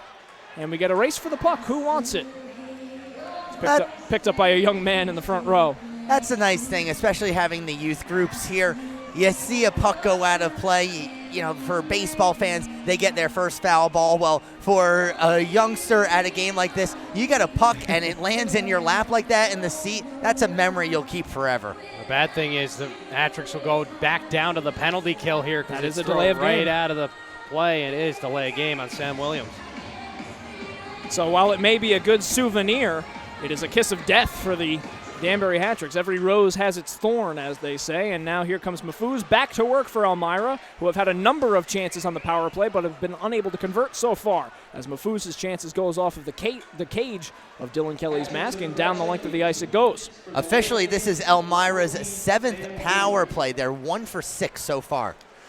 And they would like to have improved those numbers, as it's been the difference maker. They've given up a shorthanded goal, which kind of neutralizes the power play goal they scored, as Harrison now on the near side circle. Out now to Mafuz. Mafuz has Bolin Porter in front of him. Now over to Yarwood. His long slap shot, lively bounce off the glass, comes back out in front, and Michaelis can't direct it towards the 6x4 opening. Here's a one-timer from Reynolds that goes off the end boards. Lively bounces off behind that Hat-Tricks net. Turnover. Here's Harrison. Looking down low for Michaelis. Can't connect. Mealy spins away with the puck. Mealy weakly finds it out into the neutral zone, and Yarwood will retrieve. The Hat-Tricks unable to change. Much better power play here for Elmira. Good chances, good entries into the zone like this one. And they're trying the one-timers now, as now here comes Mafuz teeing one up, and getting a piece of it was Kelly, and he holds.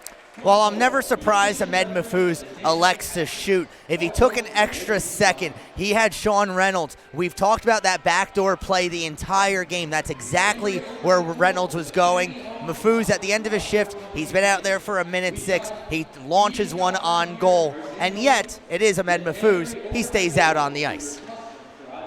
Winning the faceoff draw is Vladislav Gavrik, not a center by trade, but he's able to get a key defensive zone win, but Enforcers are able to pin it in deep. Here's Freeman once more trying for the zone exit, and it squeaks by Cameron Yarwood, and it will go down the length of the ice, and a wonky bounce off the Zamboni doors. Here's a chance now on the wraparound, and stopping it was Joe Young. Young was slow to recuperate, and the net comes off its mooring. Well, that's a skill right there. Vladislav Gavrik again gets the puck on that funky bounce. It hits off of those doors right there in the left side corner. He jumps on it, and he's just a little too slow getting there. Young, great kick save. He forced the nets off its moorings, and that's a good thing for Danbury because they now have the offensive zone face-off still on the penalty kill. It's a good thing for Elmira as well, because that was still a loose puck in the slot. Referee with the whistle, obviously, with the net coming off of its moorings. But that's another one of the quirks here in Danbury. Sometimes you'll see, especially in that corner, sometimes you'll see the puck come out at odd angles. Also of note, the stanchions that go around the glass, they are not flush with the glass. Lots of opportunities possible with a missed shot. Michaelis' sharp angle try goes high and wide. Here's another chance for Yarwood as he looks to the net, blocked in front by Tuma. As he wears that one, and a lead pass for Bunnell has pay dirt in front of him. Yarwood chasing back. Bunnell tries a move, stops short. His shot was easily blocked by Yarwood. Bunnell, perhaps if he had powered forward, might have had a look to the net. It wouldn't have been great, but he would have had an angle. And now here's Mafuz the other way, fighting his way through the defensive stick of Bronner. Gets a shot off, but it goes wide. Here's Levesque now up the ice. We're back to even strength. Shot attempt goes wide. Lively bounce off the end boards. Kept alive by Williams. Looping the perimeter. Has a shot attempt from the slot. He scores! Sam Williams buries one for the Hat-Tricks. It's 7-4. And the reason that goal created, Sam Williams takes the puck at the point there, just throws it to the front of the net. Good things happen when you get the pucks to the net. A lot of traffic in front. Young doesn't see it, goes over his right shoulder and finds its way into the nylon. What a shot there for Sam Williams. And for Sam Williams, it's his first goal of the season. Talk about a way to get your first goal. Sure, it's the 7th goal in the game, but everyone counts in this one. It's a 3-goal lead for Danbury once again. Now at this point, you keep playing offense. If you try and just sit back and ride this one out, it can lead to some bad things. Yeah, you said it, Zach. This is a crucial goal because now the Hat-Tricks, they have that 3-goal cushion. And Dyerson's slap shot goes off the blocker of Young, and now the Hat-Tricks still maintaining possession. That shot redirected out in front. I believe that hit off the stick of Matthias Kasich. We still have 12 minutes and 10 seconds to go in regulation time. Kasich strips the puck away using his fancy stick work, has it on the perimeter, gets it out to Tuma. Tuma tees up a slap shot. Glove save by Young. He's down on the ice. Puck is still loose and is able to escape. Up the ice comes Yates the other way. Has Skropolis cutting to the net. Pass attempt is out of reach. So the Danbury Hat-Tricks have kicked the extra point. It's 7-4. And a lively score. And this is now officially the best offensive performance in Danbury Hat-Tricks franchise history, both collectively and for the individual team, as that great play in deep was Yates. He was able to get a shot that went off the right toe of Dylan Kelly. Lead pass for Gordy Bunnell. He forwards it ahead. Corey Anderson gives chase. Anderson is Gavrik in front looking for him, and it just went by his stick. And Gavrik was in the right position. Yeah, it was a tough break for Danbury because there's nobody covering Gavrik in the back-end slot. He was right there. He connects with that thing. It's 8-4. Back pass for Sam Williams, the goal scorer. Skies it up into the air. Sam Williams seen a lot more ice time than he has in previous games, and we get a stoppage in play. And it looks like we'll have a power play coming up for the Danbury Hat-Tricks. Indeed, it's Kyle Stevens who takes down Gordy Bunnell behind the play. Stevens wasn't happy with Bunnell. They were jawing at each other, and then an undisciplined penalty by Sean Stevens finds him in the box. It gives Danbury another power play opportunity, and with 11 minutes remaining in the third period, Casey, you mentioned how the clock was not the friend of the the Elmira Enforcers before. If Danbury gets a power play goal here, a 4-goal lead with just about 10 minutes left in the third, that's a very steep hill to climb. And you knew it was a power play because all 3 officials put their arm up. And when I mean that, I mean the 2 with the stripes and the other one wearing the black and orange suit with the fedora named Billy McCreary. Yeah. Well, he's got to be smiling at least a little bit. He does like to keep things very close to the vest while behind the bench.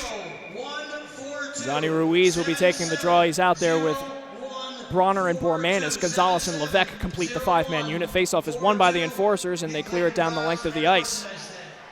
Good play by number 81, Sean Reynolds, who's been a very good two-way player tonight for the Elmira Enforcers. He's seen a lot of ice time. 10:45 to go in regulation time as the Hat-Tricks march on and try to get the dagger. Back pass intended for Gonzalez, just barely able to hold the blue line, but now a shorthanded 2-on-0. Here comes Reynolds, in with Mahfouz. Mahfouz to Reynolds, backdoor pass, stopped by Kelly. Now once more to Mahfouz, shanks it high. Another try. That one goes off the side of the net. Dylan Kelly has kept this Danbury team in it the entire game. Perhaps his best save right there. And Section 102 is alive as they taunt the Elmira Enforcers. As they frustratedly head back to the bench, Ahmed Mahfouz shaking his head on his way towards the Elmira bench.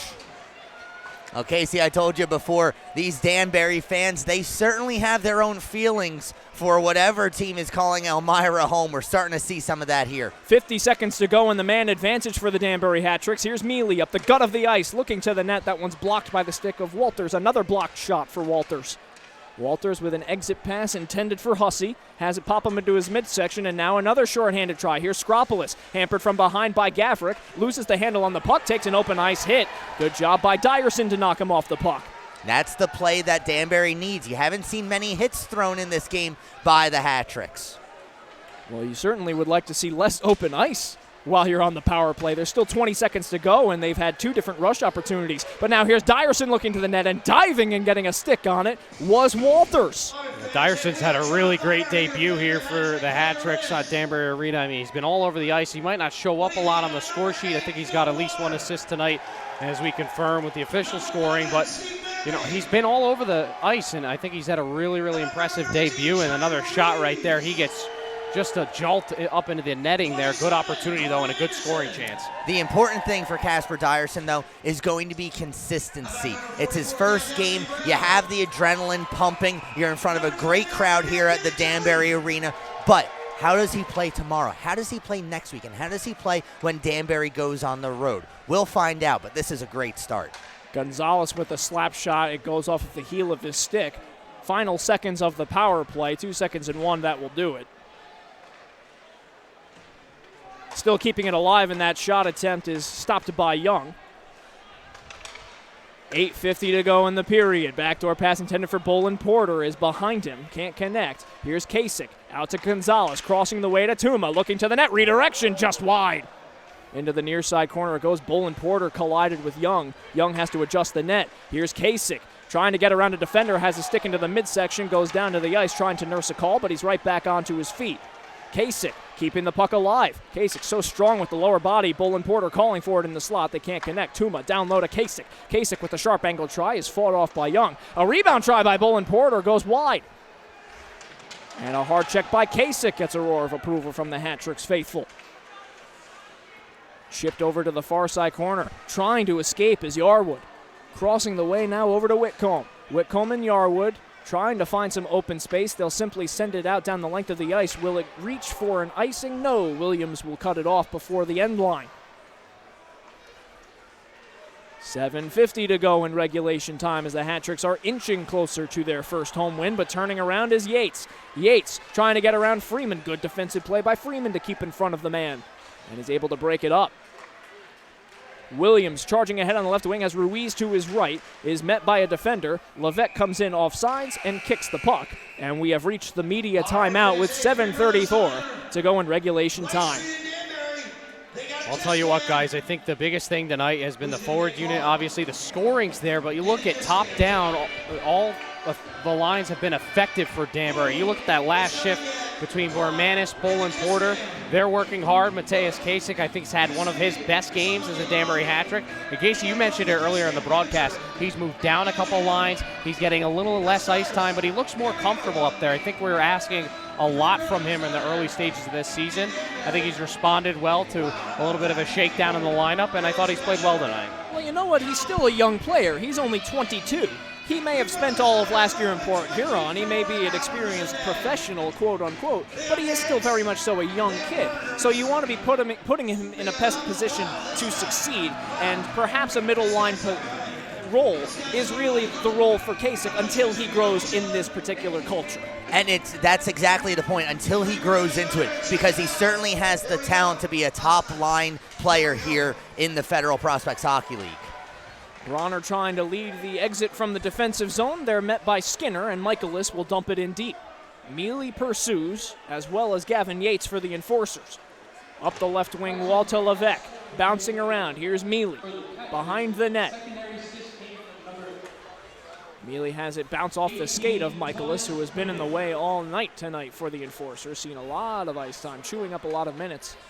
And trying to make it count as the Enforcers try to work their way back into the game as Gonzalez' shot is blockered aside by Young. And an exit quickly off the stick of Skinner as the Enforcers need to start generating some pressure in the offensive zone. They've had a couple of rush opportunities, but sustained offensive zone time has come at a premium for them since the early goings of the game. Lead pass for Bunnell, enters in on the right side. Bunnell loses control of the puck. Now Anderson swipes at it, tries to get it in deep, intended for Gavrik, but here comes Skinner on the right wing. Skinner for the Enforcers will chip it in, and some short shifts now for the Enforcers as they try to keep their legs fresh, trying to perhaps catch the Hat Tricks off guard. Yeah, you might start to think, about tomorrow. Haven't had a ton of chances in this third period. And that one hits off the outside of the pipe, I believe. As the quick try from Mafuz, it didn't look like it had the best opportunity to find the back of the net, but it just squeaked through. That was an odd angle try. Yeah, well, just when I said they haven't had a lot of chances, that's a good stop. That's the hockey gods saying not so fast. There you go on that far side, and again, Dylan's just been hanging in there and finds the bounce off the post and falls on top of it before any rebound can be sufficed. Bolin Porter wins the draw for the Hat Tricks with 6:10 to go in regulation time. 7-4 is the lead for the Danbury Hat Tricks. Mahfouz gets it out to the center of the ice, intercepted by Bolin Porter. Turnaround try by Stevens goes into the far side corner. Enforcers trying to settle it down and get some pressure. They cycle it down low. Mahfouz is behind the net. Stevens in the near side corner. Stevens and Bolin Porter took a whack on top of the head. Bolin Porter now tied up once more with Stevens. He and Mealy trying to win it away. Mealy has the stick on the puck. He's being glued against the wall by Mahfouz. Still jostling forward in the scrum along the near side corner. I believe that got held up on top of the wall. That's exactly what happened. It was on its side. It ends up on the lip. Only seemingly Ahmed Mahfouz knew where it was. He pokes it down, but the referee had already blown it dead. I'm curious to see where the faceoff is, though. It went off of an Elmira stick, but it looks like they'll keep it in the defensive zone. Well, because that's such an odd scenario. I don't think I've ever seen a puck just sitting still on top of the boards. You see lots of interesting things here in the Federal Prospects Hockey League, let me tell you. In the near side corner it goes. Here's Stevens with the blind setup for Reynolds. It's out of his reach. He'll corral the puck. He's got Gonzalez in front of him, as is Freeman. Mahfouz drops it. Tries to get it to Patterson. Mahfouz once more from the near side point. Hits the back of Stevens. Still fighting for it is Reynolds. Has it on his forehand. Wiring pass to the neutral zone, and now out comes Levesque. Levesque up with Ruiz. Tries to get it up to Ruiz. In behind the defense. Can't really get a shot on goal. It was a rush attempt now, but here's Ruiz with a look to the net. Redirection in front by Levesque. Levesque with the back door. I don't think he realized that there was no one else around him. Ruiz got the shot off, and they still weren't able to get a great angle towards the net. Turnaround try by Levesque is blocked in front. 4:50 to go in regulation time. Out to the neutral zone it goes. Martin Tuma will settle things down. Gets it over to his defensive partner, Gonzalez, who will lift it up and get it in deep. Elmira will need to average almost a goal per minute in order to take the lead against the Danbury Hat Tricks, as the 3-goal deficit is looking more and more daunting as the seconds tick off. A lot of continuous action so far in the third period as Tuma holds. Directs it over to Gavric. Now back over to Tuma. The Hat Tricks taking their sweet time, knowing that time is on their side. See, now is the time where you can start to play conservative hockey. Yeah, you kind of shut the engines down a little bit. You start cooling down, getting ready for tomorrow, and I think Elmira's probably in the same boat here. They say we haven't had a ton to back off on here in this third period. We just kind of cruise along and look towards Saturday. Yeah. It doesn't look like there's a lot of desperation, Zach. No, there really isn't. Elmira only has 8 shots on goal so far this period. They're not generating the same opportunities that they had in the second period. It was that shorthanded goal scored by Phil Bronner that seemed to really take the wind out of their sails, and they haven't recovered since. Fighting to push it ahead into the offensive zone is Brandon Tucker as he knocks down Bormanis, and I believe, yes, indeed, Tucker will get a whistle as a result, as Bormanis, who we saw earlier in the game, was hunched over holding his hand, once more slow to get back to his feet. It's a difficult game. Bormanis looking at his face, seeing if there's any blood, if he can get a double minor out of this. I don't think that he will, but this has certainly been a physical game. It's been an intense game, and this is the first meeting between Danbury and Elmira. They'll be at it again tomorrow, 7 o'clock here at the Danbury Arena, and boy, after these guys get a good night's rest, I think they're going to have a couple words for each other. Well, we haven't seen a fight yet on home ice in Danbury Arena yet. This is the third game, and we haven't seen any fisticuffs. So I'm sure perhaps tomorrow, with a team that likes to drop the gloves like Elmira, one of the most penalized teams in the Fed, I think perhaps there might be trouble a-brewing as the animosity builds between two relatively new teams in the league. Here's Mealy taking a step in, trying to get it out to Dyerson in the slot, and it's poked away. A good defensive stick by Yanni Skropolis. Gavric deliberately back pass to Gordy Bunnell. Now a miscommunication, and Anderson and Mealy both said, "I thought you had it." And almost a setup in front for Stevens, but now here come the Hat Tricks with numbers. Mealy dishes to his left to Gavric. Bunnell sets up in front of the net. Mealy in the high slot. Dyerson in the bumper as Anderson with the sharp angle try. He's trying to do what he did late in that Port Huron game, trying to pick that corner. Yeah, you love to see that, and oh, here we go. Well, so now we get a little bit of jawing and a little how do you do from Bunnell out in front.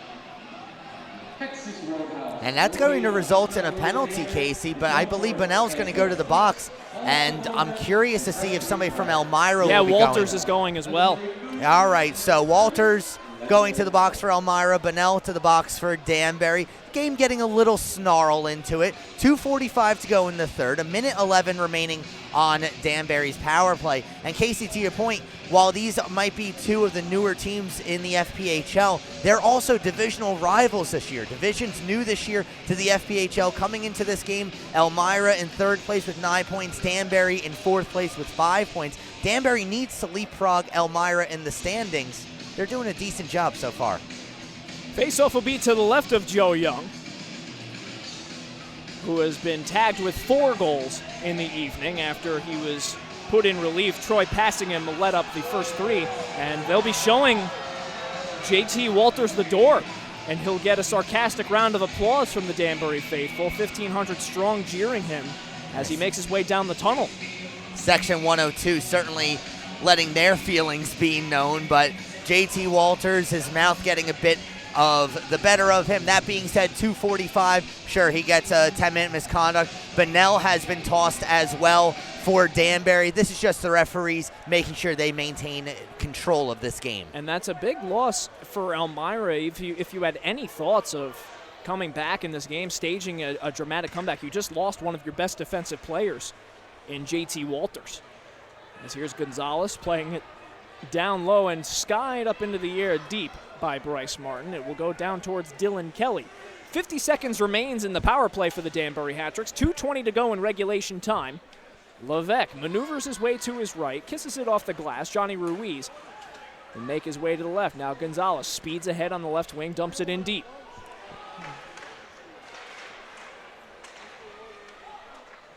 Now Bormanis on the near side point. Good to see Bormanis back out on the ice after taking a little bit of a beating earlier in the game. Here's Bronner behind the net. Ruiz is setting up in front. Bronner to the high circle. And we will get a stoppage in play as the net came off its more. I believe that near side post has been knocked loose. 19 seconds to go in the power play. 1:53 to go in regulation time.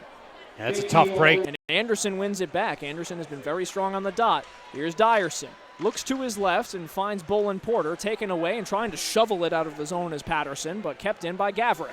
Has Tuma to his right. Down low to Bolin Porter. Bolin Porter with a look from a bad angle. Can't get it through to the net. It was blocked by Patterson. 2 seconds in one. That will do it for the power play.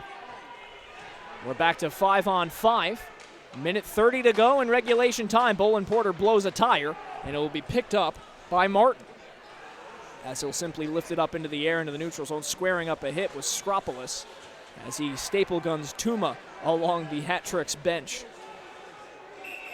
And we get a stoppage in play as the referees will blow the play dead. The puck got tied up along the near side boards. So the Danbury Hat-Tricks, barring an incredible comeback, will get their second regulation win of the 2019-20 season and their first home win. They do so in front of a packed crowd against a very good defensive team in Elmira. This is the first time Elmira allowed more than 4 goals in a single game. This is a good benchmark for the Danbury Hat-Tricks to build off of heading into tomorrow. Yeah, it's a great sign. You want to get your offense going early in the weekend, and to come back home, you go on a 4-game road trip. You see your first victory in franchise history. All right, you got the monkey off your back. Move forward now. Let's get a win at home. Let's come out on the attack. They did that from the start of this game. And yes, Elmira's had some chances. They've knocked on the door a couple of times. But Danbury, they never really let Elmira back into the game, if you will. They were knocking on the door. They were never there. And it's a great sign for them, and they hope to carry that into tomorrow. Elmira has certainly had their chances. My vote for first star of the game goes to Dylan Kelly. I know Corey Anderson with his 2 goals, Johnny Ruiz with a couple as well. But without the play of Dylan Kelly, especially in that first period where Elmira was so dangerous, Ahmed Mahfouz, so many opportunities, and Dylan Kelly keeping the puck out of the net. He stopped 36 of 40 shots. I'm sure he'll see another before this game is over. And you know what?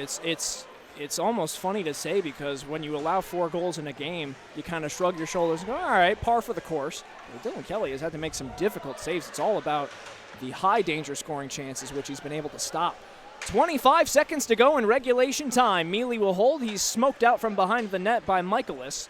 Hat-Tricks just holding it behind their own end line, daring the Elmira enforcers to come and get it. Bronner will hold, lift it up, down for one last rush. 10 seconds to go. Levesque enters with Bolin Porter. Levesque looks to the net. Shot stopped by Young and cleared out into the neutral zone. Picked up with a head of steam for Yates. Perhaps looking for one last scoring chance for the Elmira Enforcers. He's stymied by Mealy, and that will do it. The first home win in Danbury Hat Tricks franchise history. Dylan Kelly gets the dub in net, and the Hat Tricks best the Elmira Enforcers by a final score of 7-4. A great game by the Danbury Hat Tricks. In our pregame, we said that they had to play a full 60 minutes.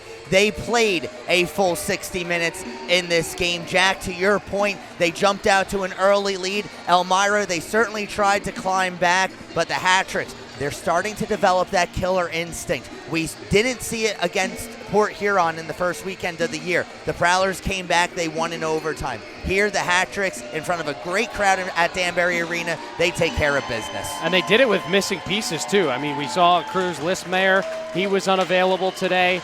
You know, some other guys on this team. Steve Brown was unavailable. So you continue to find ways to cruise. I thought, you know, guys took big steps. Obviously, the continued scoring efforts from Anderson and Ruiz have been great. I think Dylan Kelly solidifying himself as a go-to goaltender for Billy McCreary. But it's also the other guys that have stepped up. You know, you saw the goal from Sam Williams, his first of the season. Bronner was great again. I thought Levesque was a big impact player. Gavrik, Kasich, I mean, the list goes on and on. I thought the Hat Tricks played an all-around solid game. Got to shore up the defense still a little bit, but you're happy with the victory.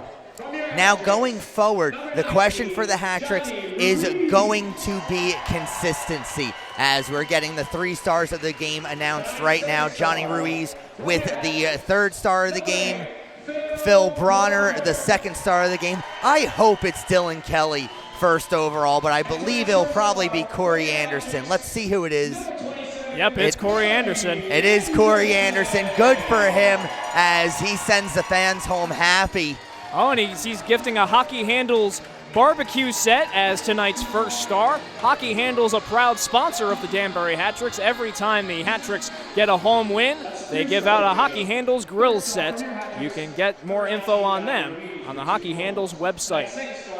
So going forward, again, it comes down to consistency. Let's see how the Hat Tricks come out tomorrow. Elmira will have their own questions to answer. Troy Passingham, he was injured last week. His hand was hurt. He gets pulled after giving up 3 goals on 7 shots in this game. Does he get the start tomorrow? Does Joe Young get the start in goal tomorrow? Does Elmira try and find a 3rd goaltender, try and bring him here to Danbury quickly so they have 2 goaltenders ready to go? We'll see, but now it becomes a question of consistency. It becomes a question of, can the Hat Tricks do this all the time? Well, it was an exciting one here tonight at Danbury Arena. 7-4 is your final score for a historic first night for the Danbury Hat Tricks. That'll do it here for coverage on the Danbury Hat Tricks YouTube channel. We want to remind everyone to tune back in tomorrow night at 7 p.m. for round 2, the Hat Tricks against the Elmira Enforcers. For all of us here at the Danbury Hat Tricks, we thank you sincerely for tuning in and for following us on social media. For Jack O'Mara and Zach McGinnis, I'm Casey Bryant. Have a good night.